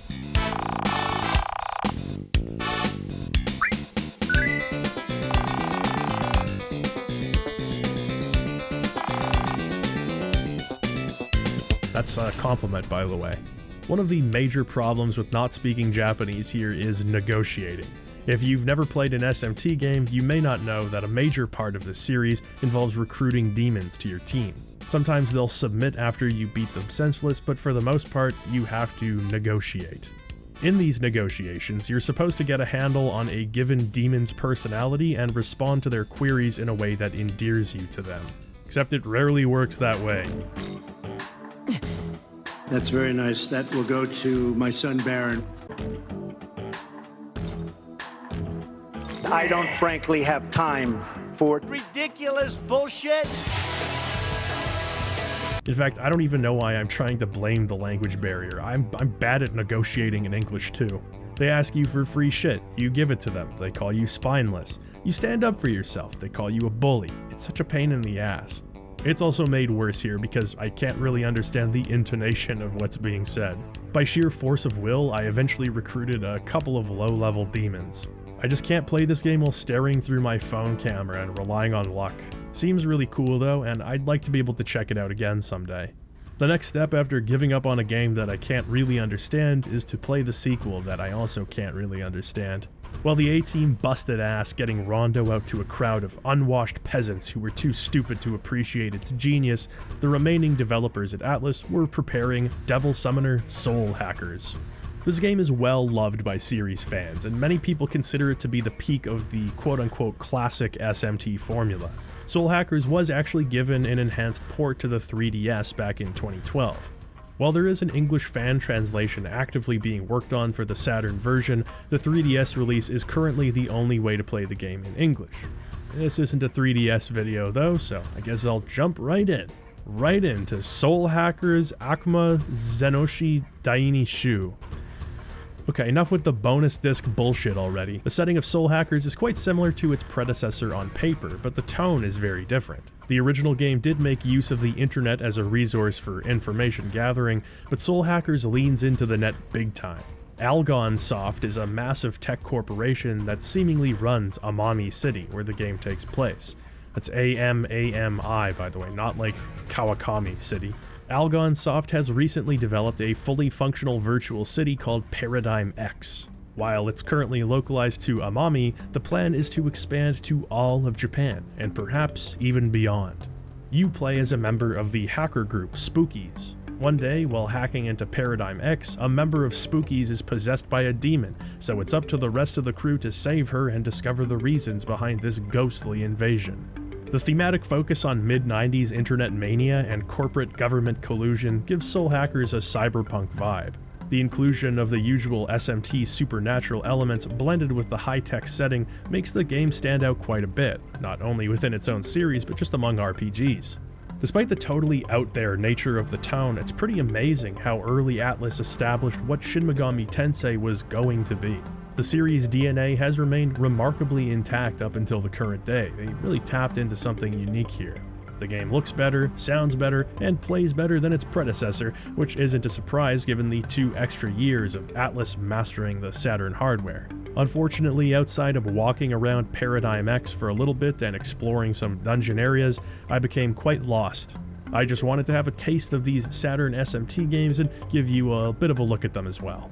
I figure it would perhaps be best if I waited for either or both of these games to be translated before I jumped back in, or at least play the 3DS version of Soul Hackers. I really like the vibe though. Both of these games are very different than the SMT that I've played, and even quite different from each other. Now if Criterion could hurry up and give Ronde a re-release, we'd be in business. Man, all these dark, devilish RPGs have got me down. If only there were a Tokusatsu Magical Girl RPG that I could play as a palate cleanser. Wait, joke! It was a joke! This is Omakase Savers, recipient of the I don't want my dad to walk in and ask, "Are you winning, son?" while I'm playing this award. It's a very FMV-heavy RPG, with an episodic structure that typically has each section beginning with video playback. It also has a musical opening performed by the 3 stars of the game.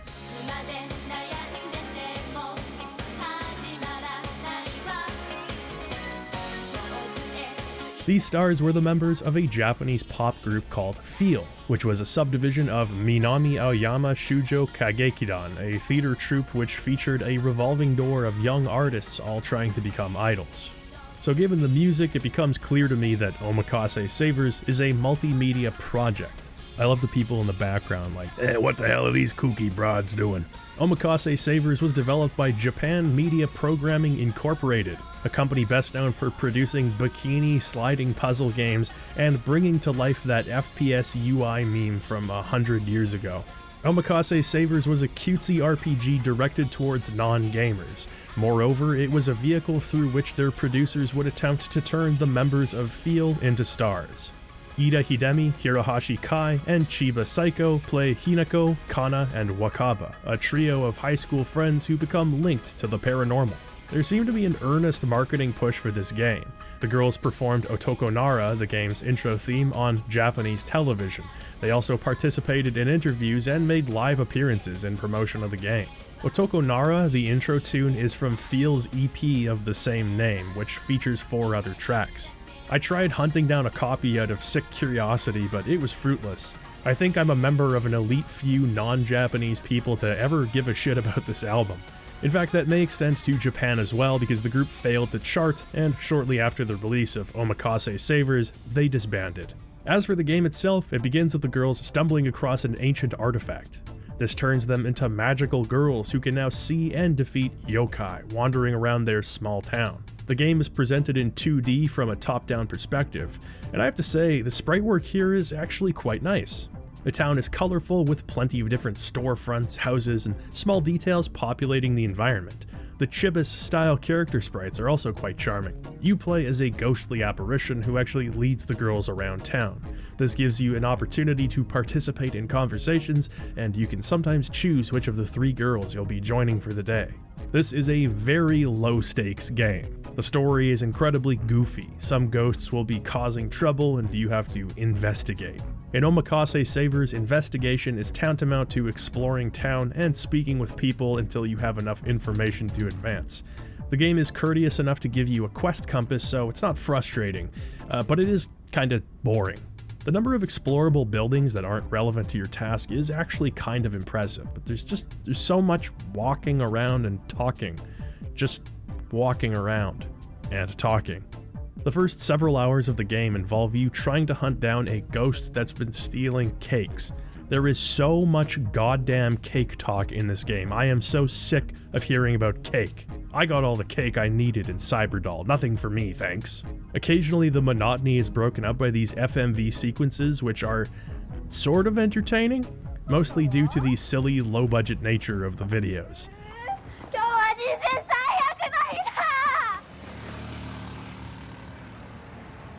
Also, the character portraits are all real-life actors, which I assume was done because this game is essentially a giant promotion for these girls, but it's just sort of unsettling in the context of the game. Shining Force 3 had the right idea with the anime pictures. It doesn't work otherwise.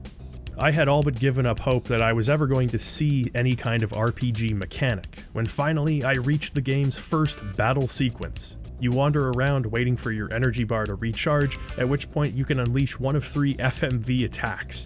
You press a button and a video plays, which results in 3 potential different abilities. And it's actually kinda challenging. You have to choose the right attack when there's a single enemy or a group, or if the boss has shield, or when he's dodging. My standards have become irredeemably relaxed because I was actually kind of having fun at this part, even with the game intermittently pausing every few seconds. Hell, that kinda added to the dumb enjoyment I was getting out of this whole thing. Still, not enough to hook me, and the combat wears out its welcome fairly quickly. If you're a kid growing up in 1990s Japan, I can kind of understand the appeal of wandering around a small town, visiting stores, and solving simple ghost stories. It's laid back and goofy, and while it's too basic for my rippling intellect, it does a relatively good job of achieving what it sets out to do. Well, except for its expressed goal of furthering the careers of the 3 girls involved. It didn't do a good job of that. Actually, one of the girls, Chiba Saiko, would go on to have a pretty impressive solo career after this game. Among her many voice acting credits, including Spice and Wolf, she's been involved with the music industry as a vocalist. One of her jobs included singing the ending music of an anime called Chrono Crusade, which, statistically speaking, several of you have watched. I know it as the anime that some guy on Habbo Hotel convinced me was a sequel to Chrono Cross. Fuck you, Family Guy 10, I want my Imperial Teleporter back. Anyway, I've made a habit out of searching up game credits in these videos and seeing what everyone's up to. Many of these projects don't amount to much for the personnel involved, so it's always neat to see people succeeding. It's been like 30 years since Omakase Savers came out, and the game is still a little window into the lives of other people across the planet. The internet is kinda cool sometimes. Man, that Tokusatsu Magical Girl RPG got me all bright and cheery. If only there was a harrowingly dark and depressing post-apocalyptic RPG to bring me back down. Now we're cooking. Before we start talking about Baroque, I want to thank the operator of The Nerve Tower, a Baroque fan page that has compiled interviews, sprites, cut content, and just piles of valuable information. Thank you dearly for keeping this game alive, and I love that your website looks like it's 22 years old even though it was only launched like 4 years ago. I'm not being sarcastic. I'd also like to thank Pliskin for his work on the Baroque Saturn fan translation, as well as again Nerve Tower for their contribution. Without you, this section of the video would not be possible. Baroque is the game dev game of choice. While researching other videos, it's very common for me to come across a developer or a composer who cites Baroque as an inspiration. Not the cultural movement, but the 1998 Sega Saturn game, Baroque, developed by Sting Entertainment. However influential Baroque is, that influence has been subtle, tempered by years of obscurity and Japanese exclusivity. Of course, some of you will likely only know Baroque as a 2008 RPG released on the PS2 and Nintendo Wii. This version of Baroque is a remake, and in many ways, a heavy reimagining. Many treat the 2008 release as a replacement for the original, but the two games are quite distant from each other. The story of Baroque begins in 1995. Sting Entertainment was in the midst of developing an RPG for the Super Famicom called Treasure Hunter G. The game was a lighthearted, exploration-focused RPG with a tactical battle system, and it was shaping up to be a very solid game. However, director Kazunari Yonemitsu was beginning to find the colorful, optimistic tone of the game, as well as its design, which borrowed heavily from several other RPGs, boring. He began conceiving of a game that would incorporate darker elements, something that the industry hadn't seen before. This manifested initially as a concept in which a protagonist would enter a deep hole in the earth in search of a fictional insect species. The dungeon would act as a system of tunnels that would constantly change upon re-entry.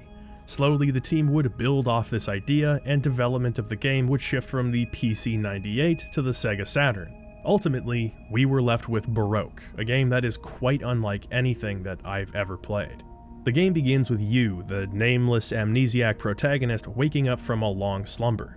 You leave your stasis tank to find a world that has been ravaged by disaster. Humanoid monstrosities stand guard over factories and relay cryptic information to the player. An angelic apparition gives you a gun and your only clear instruction: head to the Nerve Tower and reach the bottom floor. Baroque is a first-person dungeon-crawling RPG, and the Nerve Tower is where the vast majority of this game takes place. You move to lower levels, battling enemies, finding items, and trying to survive, and that part is pretty hard. Baroque in many ways is a roguelike. You're expected to die again and again, respawning in your above-ground chamber, then charging back into the Nerve Tower to complete your mission. You're stripped of your items, your experience points, and your levels. With each re-entry, the layout of the Nerve Tower is scrambled, along with any of the weapons and objects you'll find within it.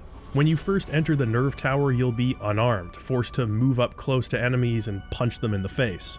You'll soon find a sword that can be equipped instead, or at least you hope you'll find a sword. You might not find one for a while, you might not find one ever. Baroque giveth, and Baroque taketh away. This game is incredibly atmospheric. The dark ambience of the Nerve Tower is suffocating. Wandering around these rusted corridors, it feels like the mere act of playing Baroque puts you at risk for contracting tetanus. Sparsely lit rooms are made up of grates, brick walls, and machinery. They're joined together by narrow hallways adorned with corroded metal, creating an industrial hellscape that makes the bleak, post-apocalyptic outside world look like a breath of fresh air in comparison. The enemies populating the tower are initially, well, weird, but simple. Flying fish with gross faces? Nothing too crazy about that. It won't be long until you're confronted by rotating biomechs, robotic sentries, and some enemies that I can't even show because I have it on good authority that this video would be age restricted if I did. This is really only the beginning, but hopefully you're getting a sense of what the Nerve Tower is like. There's only a small handful of weapon types available to you. These are your fists, your sword, and the angelic rifle. For various reasons, it's not a good idea to fire the rifle unless you're really in a jam. Some of these reasons are more practical, like the extremely limited ammunition, while some are more esoteric. Whether you've equipped a sword or not, you have to get in the enemy's personal space in order to hit them. Because the enemies in Baroque are 2D sprite-based renders, gauging hit detection or distance can be a bit problematic. You'll have to learn exactly how each enemy type works and how to bait them in order to fight them effectively.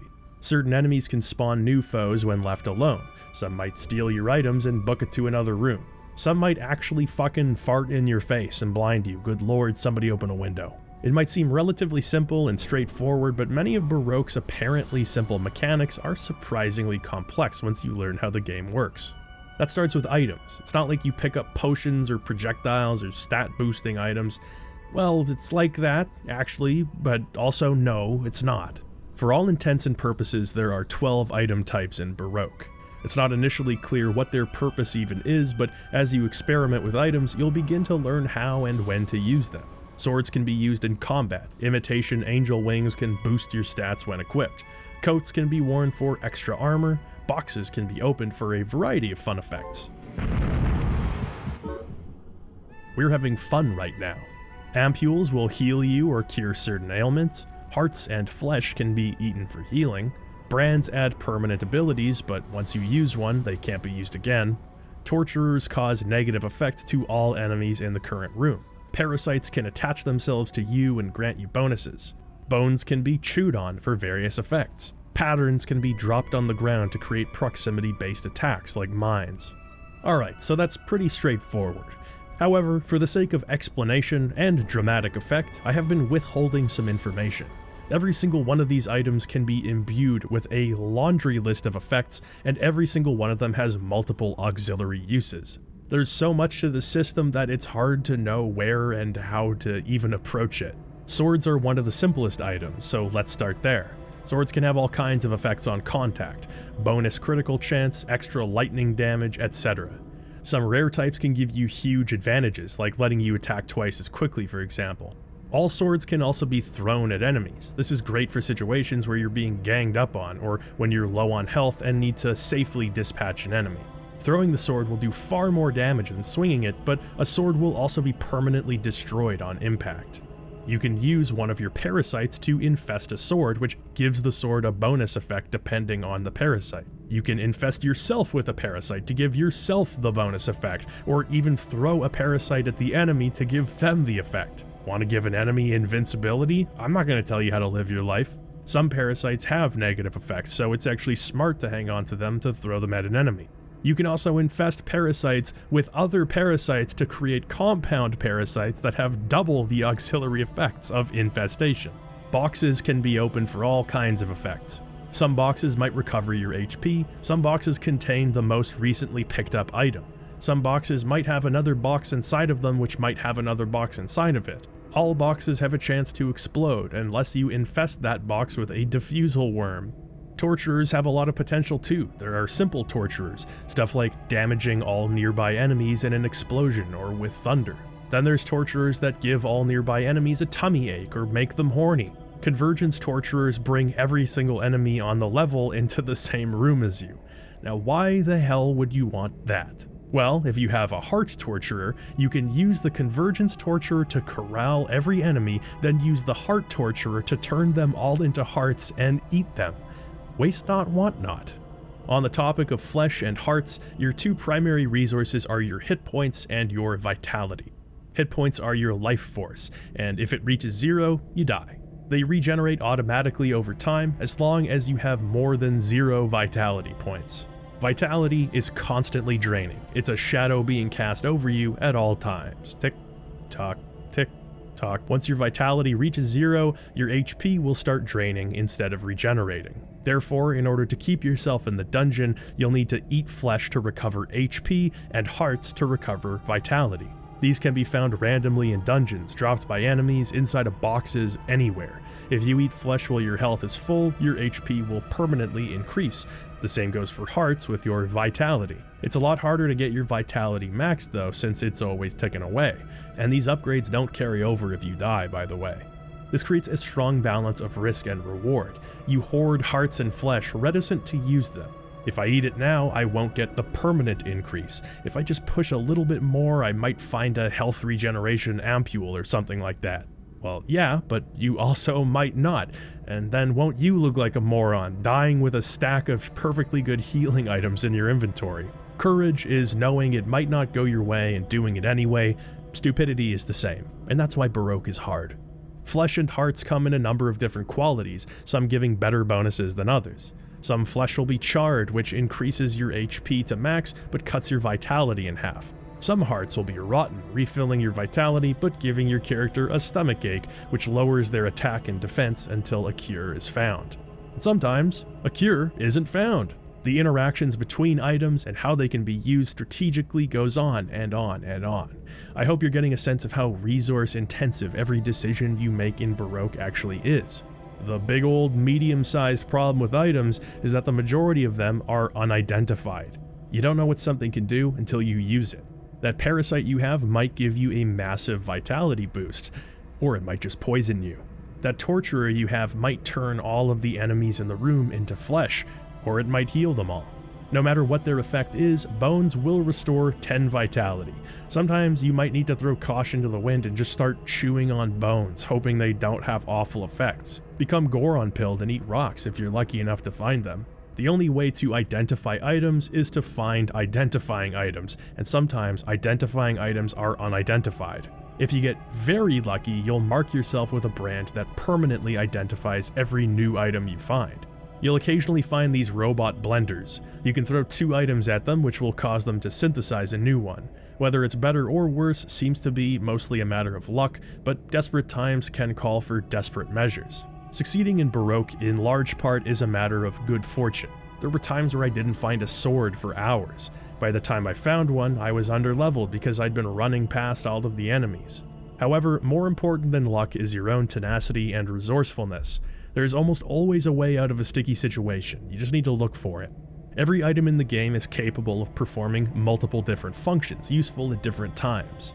As you descend deeper into the Nerve Tower, Baroque very much becomes a game of resource management and allocation. There are often opportunities to pull a U-turn even when the situation seems hopeless. That's contingent on you knowing when to save an item for later and when to use it. Because of this, Baroque is a hoarder's nightmare. If you suffer from Megalixir syndrome, that is, hanging onto useful items with the intention of using them later, and then, later never comes, you will be forced to confront your most deep-seated neuroses here. Using items immediately is very often the best thing to do, not only because the situation may call for it, but because you only have 20 inventory spaces and they fill up quick. It's better to use your best items, surviving by the skin of your teeth with an empty inventory, than to die and restart from the very beginning. If your Nerve Tower layout is particularly generous, there is a way to share the wealth with your future self. Located throughout the tower are sense spheres, objects of mysterious origin that allow you to transmit objects to the world above. At each sense sphere, you can send 2 items of your choice above ground. If and when you die, you can pick those items up and use them on a new run. This is very handy if you've got a surplus of great items. Brands in particular can really make or break a run in Baroque. Brands can effectively only be used once per run. This means if you're already branded, outside of throwing those brands at an enemy for damage, all they really do is take up inventory space. You might find some decent brands in the beginning, but it's always worth keeping yourself unbranded just in case you find a really great brand on a lower level. Just remember, you can't take it with you, so use it or lose it. The sense spheres are a helpful addition that, if nothing else, proves that Baroque is a decent and generous game that has your well-being in mind. Did I mention that you can't save? When you reach a new floor, Baroque will ask if you want to continue onward or make an exit save. If you choose to make an exit save, the game ends and you're prompted to shut your console down. Next time you load the game up, that save is loaded, then promptly deleted. There are some major points in the game where your progress will be recorded, but as far as the nerve tower goes, you have but one try. Between your inventory being full of God knows what, your vitality ticking down with every second you play, and permadeath hanging over your head, Baroque is an extremely nerve-wracking game to play. This fear that characterizes Baroque is not restricted to its gameplay, but the story that it's telling and your part within it too. If you're worried about spoilers, you may want to skip the rest of the Baroque section. Baroque's tale is not delivered to you in a linear sequence of dialogue boxes and scenes. It's offered to you piecemeal, and those pieces often don't make sense without the context of others, gathered later. It's extremely non-traditional, in total opposition to Sting Entertainment's previous work. It's also cryptic, perhaps frustratingly so in the early stages of the game where you just want answers, but it's also undeniably gripping. The world of Baroque is our own. Set in the near future, the Earth has undergone a cataclysmic event of unspecified origin known as the Great Heat Wave. It has left the Earth utterly inhospitable and the future bleak. Prior to the Great Heat Wave, a group of scientists made a startling discovery within the Earth. Massive orbs of seemingly intelligent construction and unrecognizable material. These orbs connected to each other with some kind of significance. After much excavation, the scientists uncovered their common link. God, or at least the title seemed to suit what they found. A being within the Earth incapable of any standard form of communication. Those who made contact were driven insane. These sense spheres act as organs, feelers for the physical world. They are a manifestation of how this God repairs the world when creation goes awry. Distortions, as they're called, occur when reality no longer aligns with the mind of creation. This concept was inspired by Plato's idealism, how every thing is represented of an ideal concept of that thing. There's no such thing as a perfect pineapple in reality, but we instinctively know what qualities a perfect pineapple would have, and that's how we're able to determine how good or bad a pineapple is.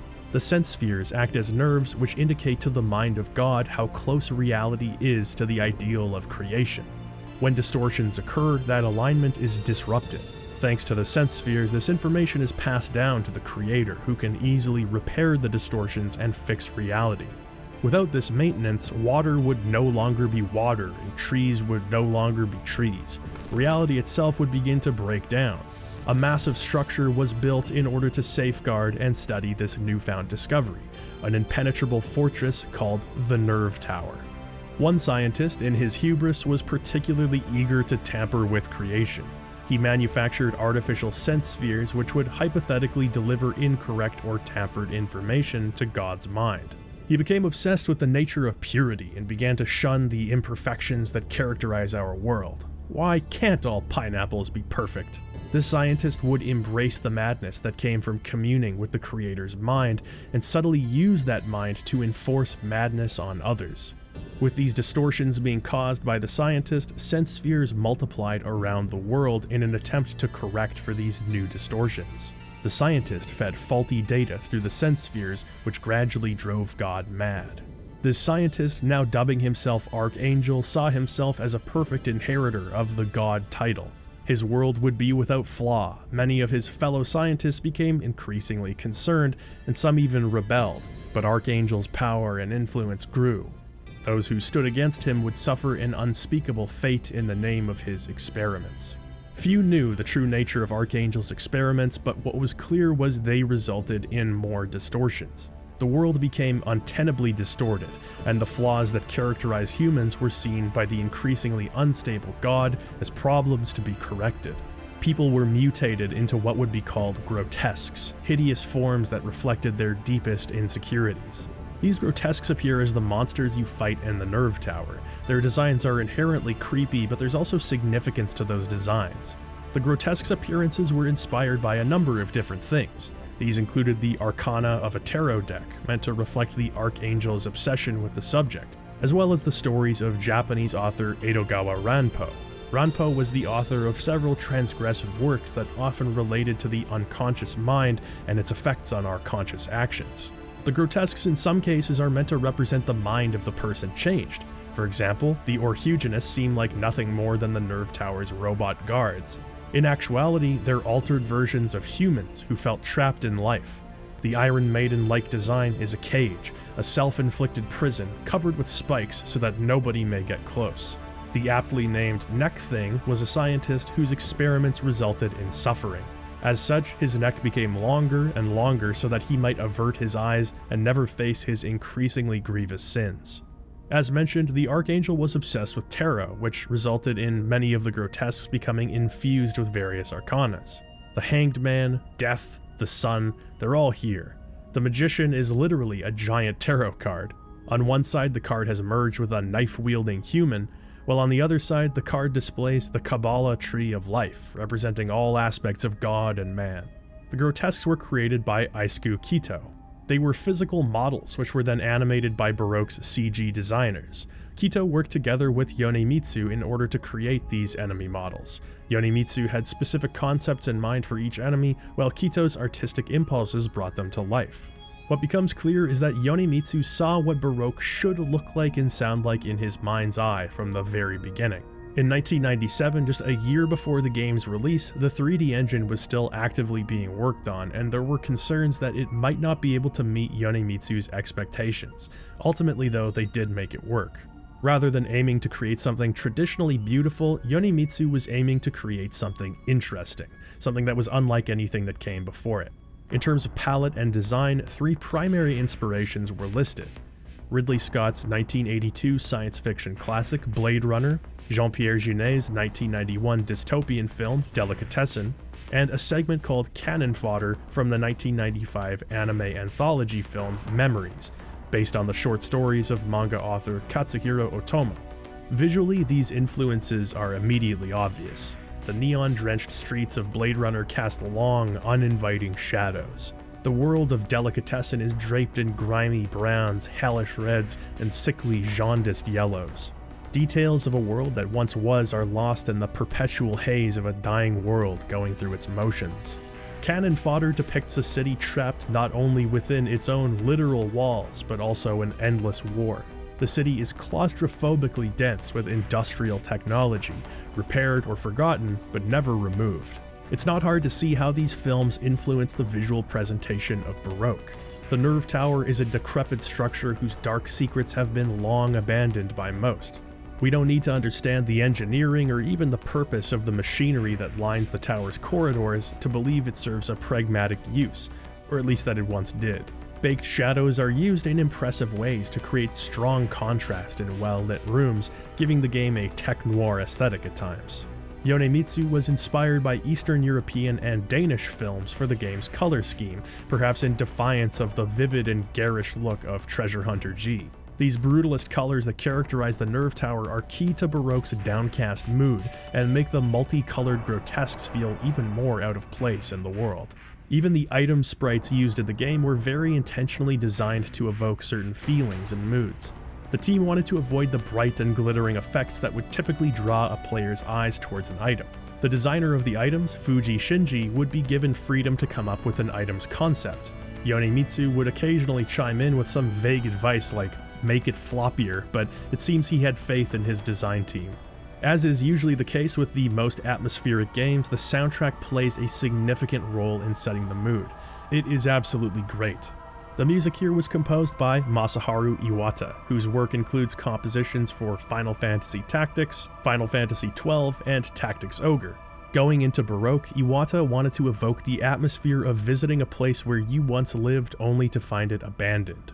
The memories of the people who once called it home still inhabit its remains, but no signs of life can be found. In order to achieve this, Baroque's soundtrack is primarily made up of 2 different styles. One is more melodic and synth-driven, for which I wouldn't be surprised if a bit of that Blade Runner influence rubbed off.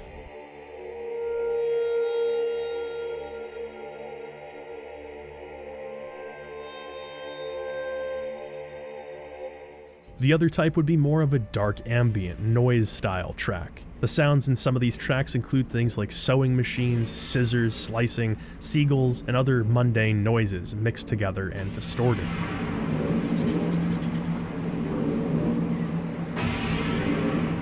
It creates a biomechanical amalgamation of sound that is truly evocative of ghosts wandering their old stomping grounds.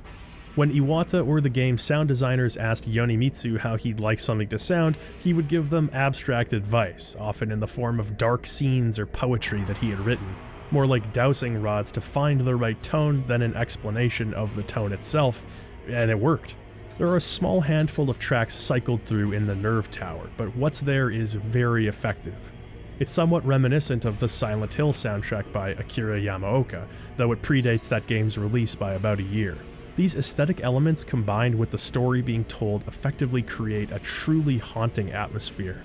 Baroque blends ghost stories, body horror, metaphysics, and psychology, wrapped up in a minimalistic package that slowly drip-feeds you the harrowing realities of its world while leaving out just enough to let your imagination go wild.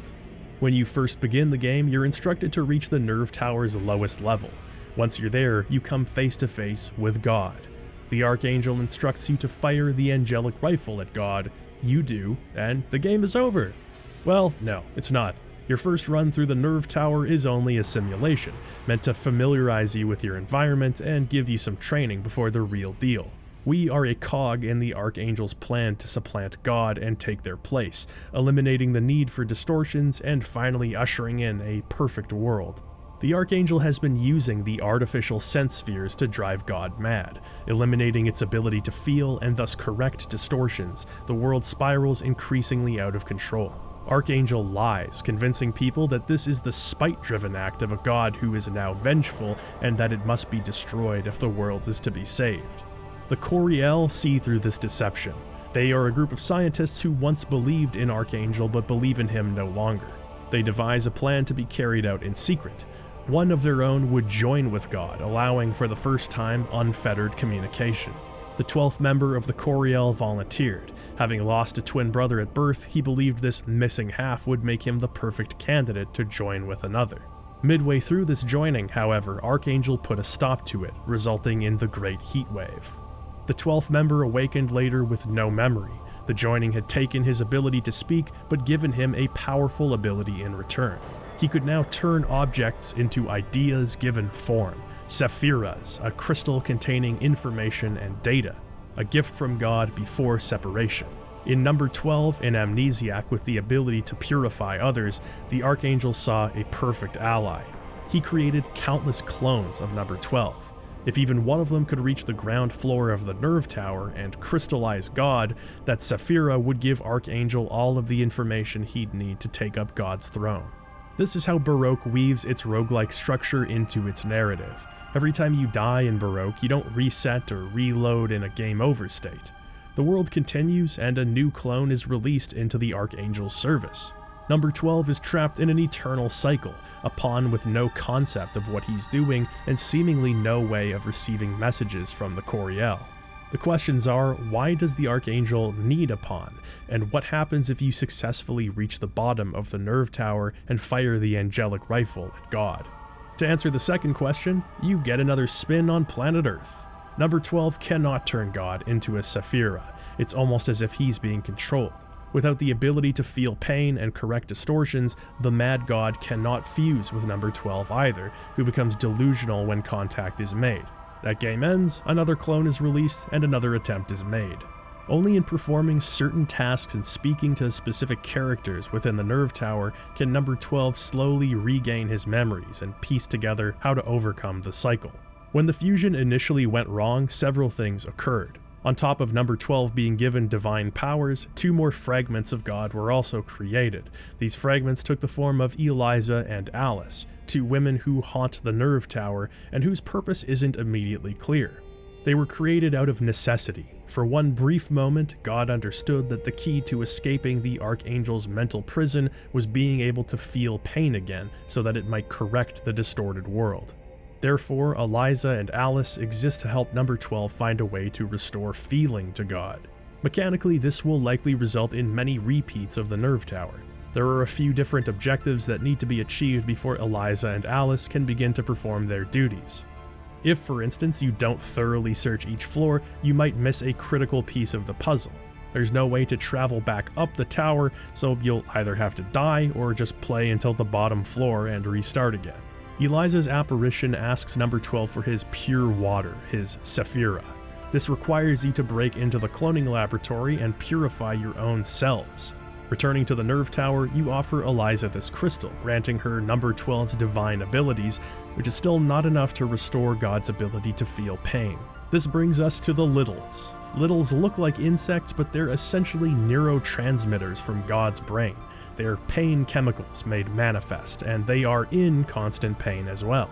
The secret of the angelic rifle is that the bullets are the Littles.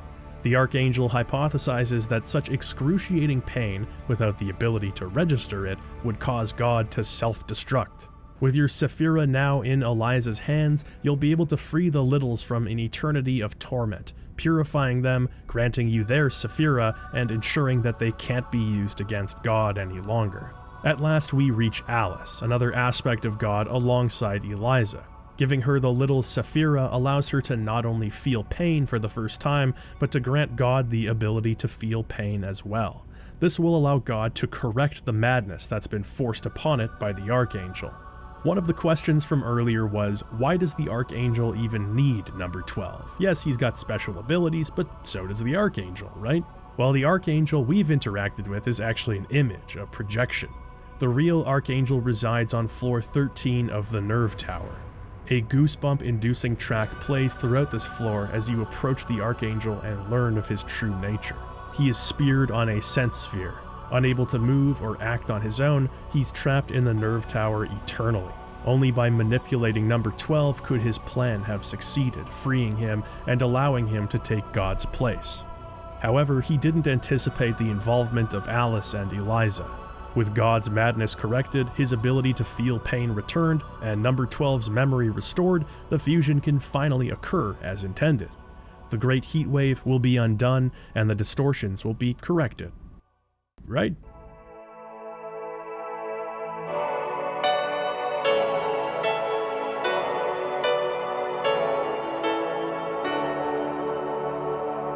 The etymology of the word Baroque comes from Barocco, a word meaning irregular or distorted pearl.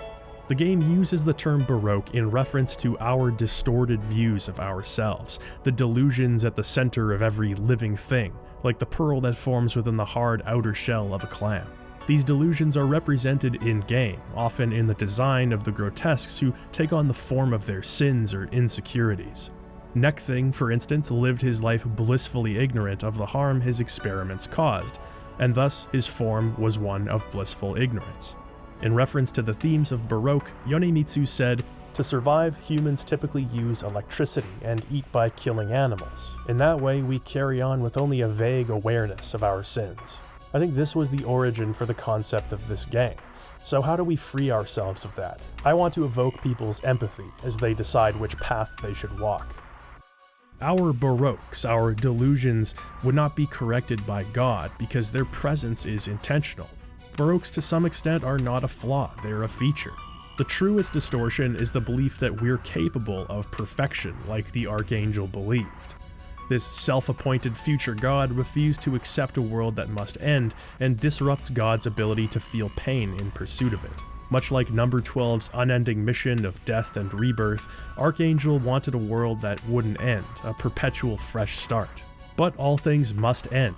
Without pain and without end, human beings are prisoners of fate, cursed to an eternal, sunless existence. Guaranteeing the apocalypse in some twisted way is Baroque's happy ending. We're here, we feel, but we must move on. From our own quiet sins committed unconsciously to the suffering occurring all around us. We simply couldn't function if we were conscious of all wrongdoings at all times. To an extent, we need that Baroque. We need joy and hope and escapism, but all things in moderation. We can't turn a blind eye to our own distortions. We sometimes need to feel pain. When you're sick and hurting, you seek healing or you become sicker. When you feel guilty, you seek forgiveness, or you become guiltier. We are all imperfect. Believing otherwise would have us like the Archangel, deluding ourselves into thinking that we're benevolent and capable of conceiving a perfect existence for everyone, if only they'd fall in line. Ironically, that hubris is self-evident proof of how imperfect people are and how distorted our idea of ourselves is. In pursuit of a perfect world, Archangel was misanthropic and manipulative. Is this someone who deserves to tell others how they should live? The game entreats the player. Hold Baroque inside yourself. You are who you should be, imperfect as you are, and if believing in this distorted world is a delusion, then perhaps it's a delusion worth holding on to. From interviews conducted before Baroque's release, it seems that nobody, from gamers to Baroque's development staff to the magazine editors conducting interviews with that staff, had a firm grasp on what Baroque even was. The only person who truly understood Baroque was Yonemitsu, and even then it seems like the concept was fragmented in his mind. He knew generally what it should look like, what it should sound like, and what themes it should encompass. Only through the process of working on it in what sounded like a pretty arduous development did the idea really manifest, and I think it was beyond anybody's expectation. Player choice was a major consideration for Baroque, which resulted in some very interesting mechanics. Items, for example, serve many auxiliary purposes. There's a lot of experimentation to be done within the game's simple framework. There are also choices that don't feel like choices that will advance the game and allow for further exploration, or force the player into another spin of the eternal hamster wheel. Now, don't get it twisted, Baroque is certainly not a perfect game. The nature of the game is repetition. The nerve tower, for how many times you revisit it, doesn't have much to show you by way of variety. The rooms and hallways connecting them are simple and largely predictable. Enemy designs are stellar, but encounters with them leave something to be desired. Let's just say if you play Baroque, there will be much circle strafing in your future. Yet the gameplay is surprisingly addicting. Out of all the Saturn games I'm talking about today, it's the only one I've gone back to after finishing just because I had an itch to play it. There's just so many different variables at work here. I want to see what secrets Baroque is still hiding. It's a conceptually giant game in a very modest package. The more I read about Yonemitsu, the more I'm convinced he was a visionary who left the industry early. That may be because the game wasn't exactly a runaway success, but I'd like to believe it's because Yonemitsu felt he said all he wanted to say with Baroque. It's a compelling and cerebral experience that doesn't get talked about nearly as much as it should. I didn't have plans on making Baroque's section of this video so exhaustive when I was deciding on which games I'd play, but as it turns out, I had a lot to say about it because it's a damn interesting game. If you've got the patience and an opportunity to check it out, give Baroque a try. I think you'll find something very special about this game, as I did.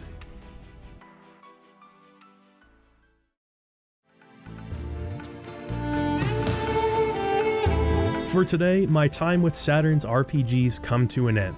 I don't know exactly what I was expecting when I originally went into this video, but I certainly did not anticipate bumping into so many stone-cold classics. The system may not boast the biggest RPG catalog, but there are games here that are just incredibly unique.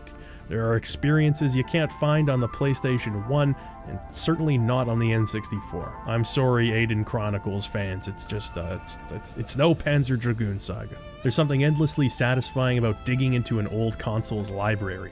There's a lot of history here, and while that history might not always amount to much, I never regret investing time in stuff like Air's Adventure that I never would have heard of, much less played under other circumstances.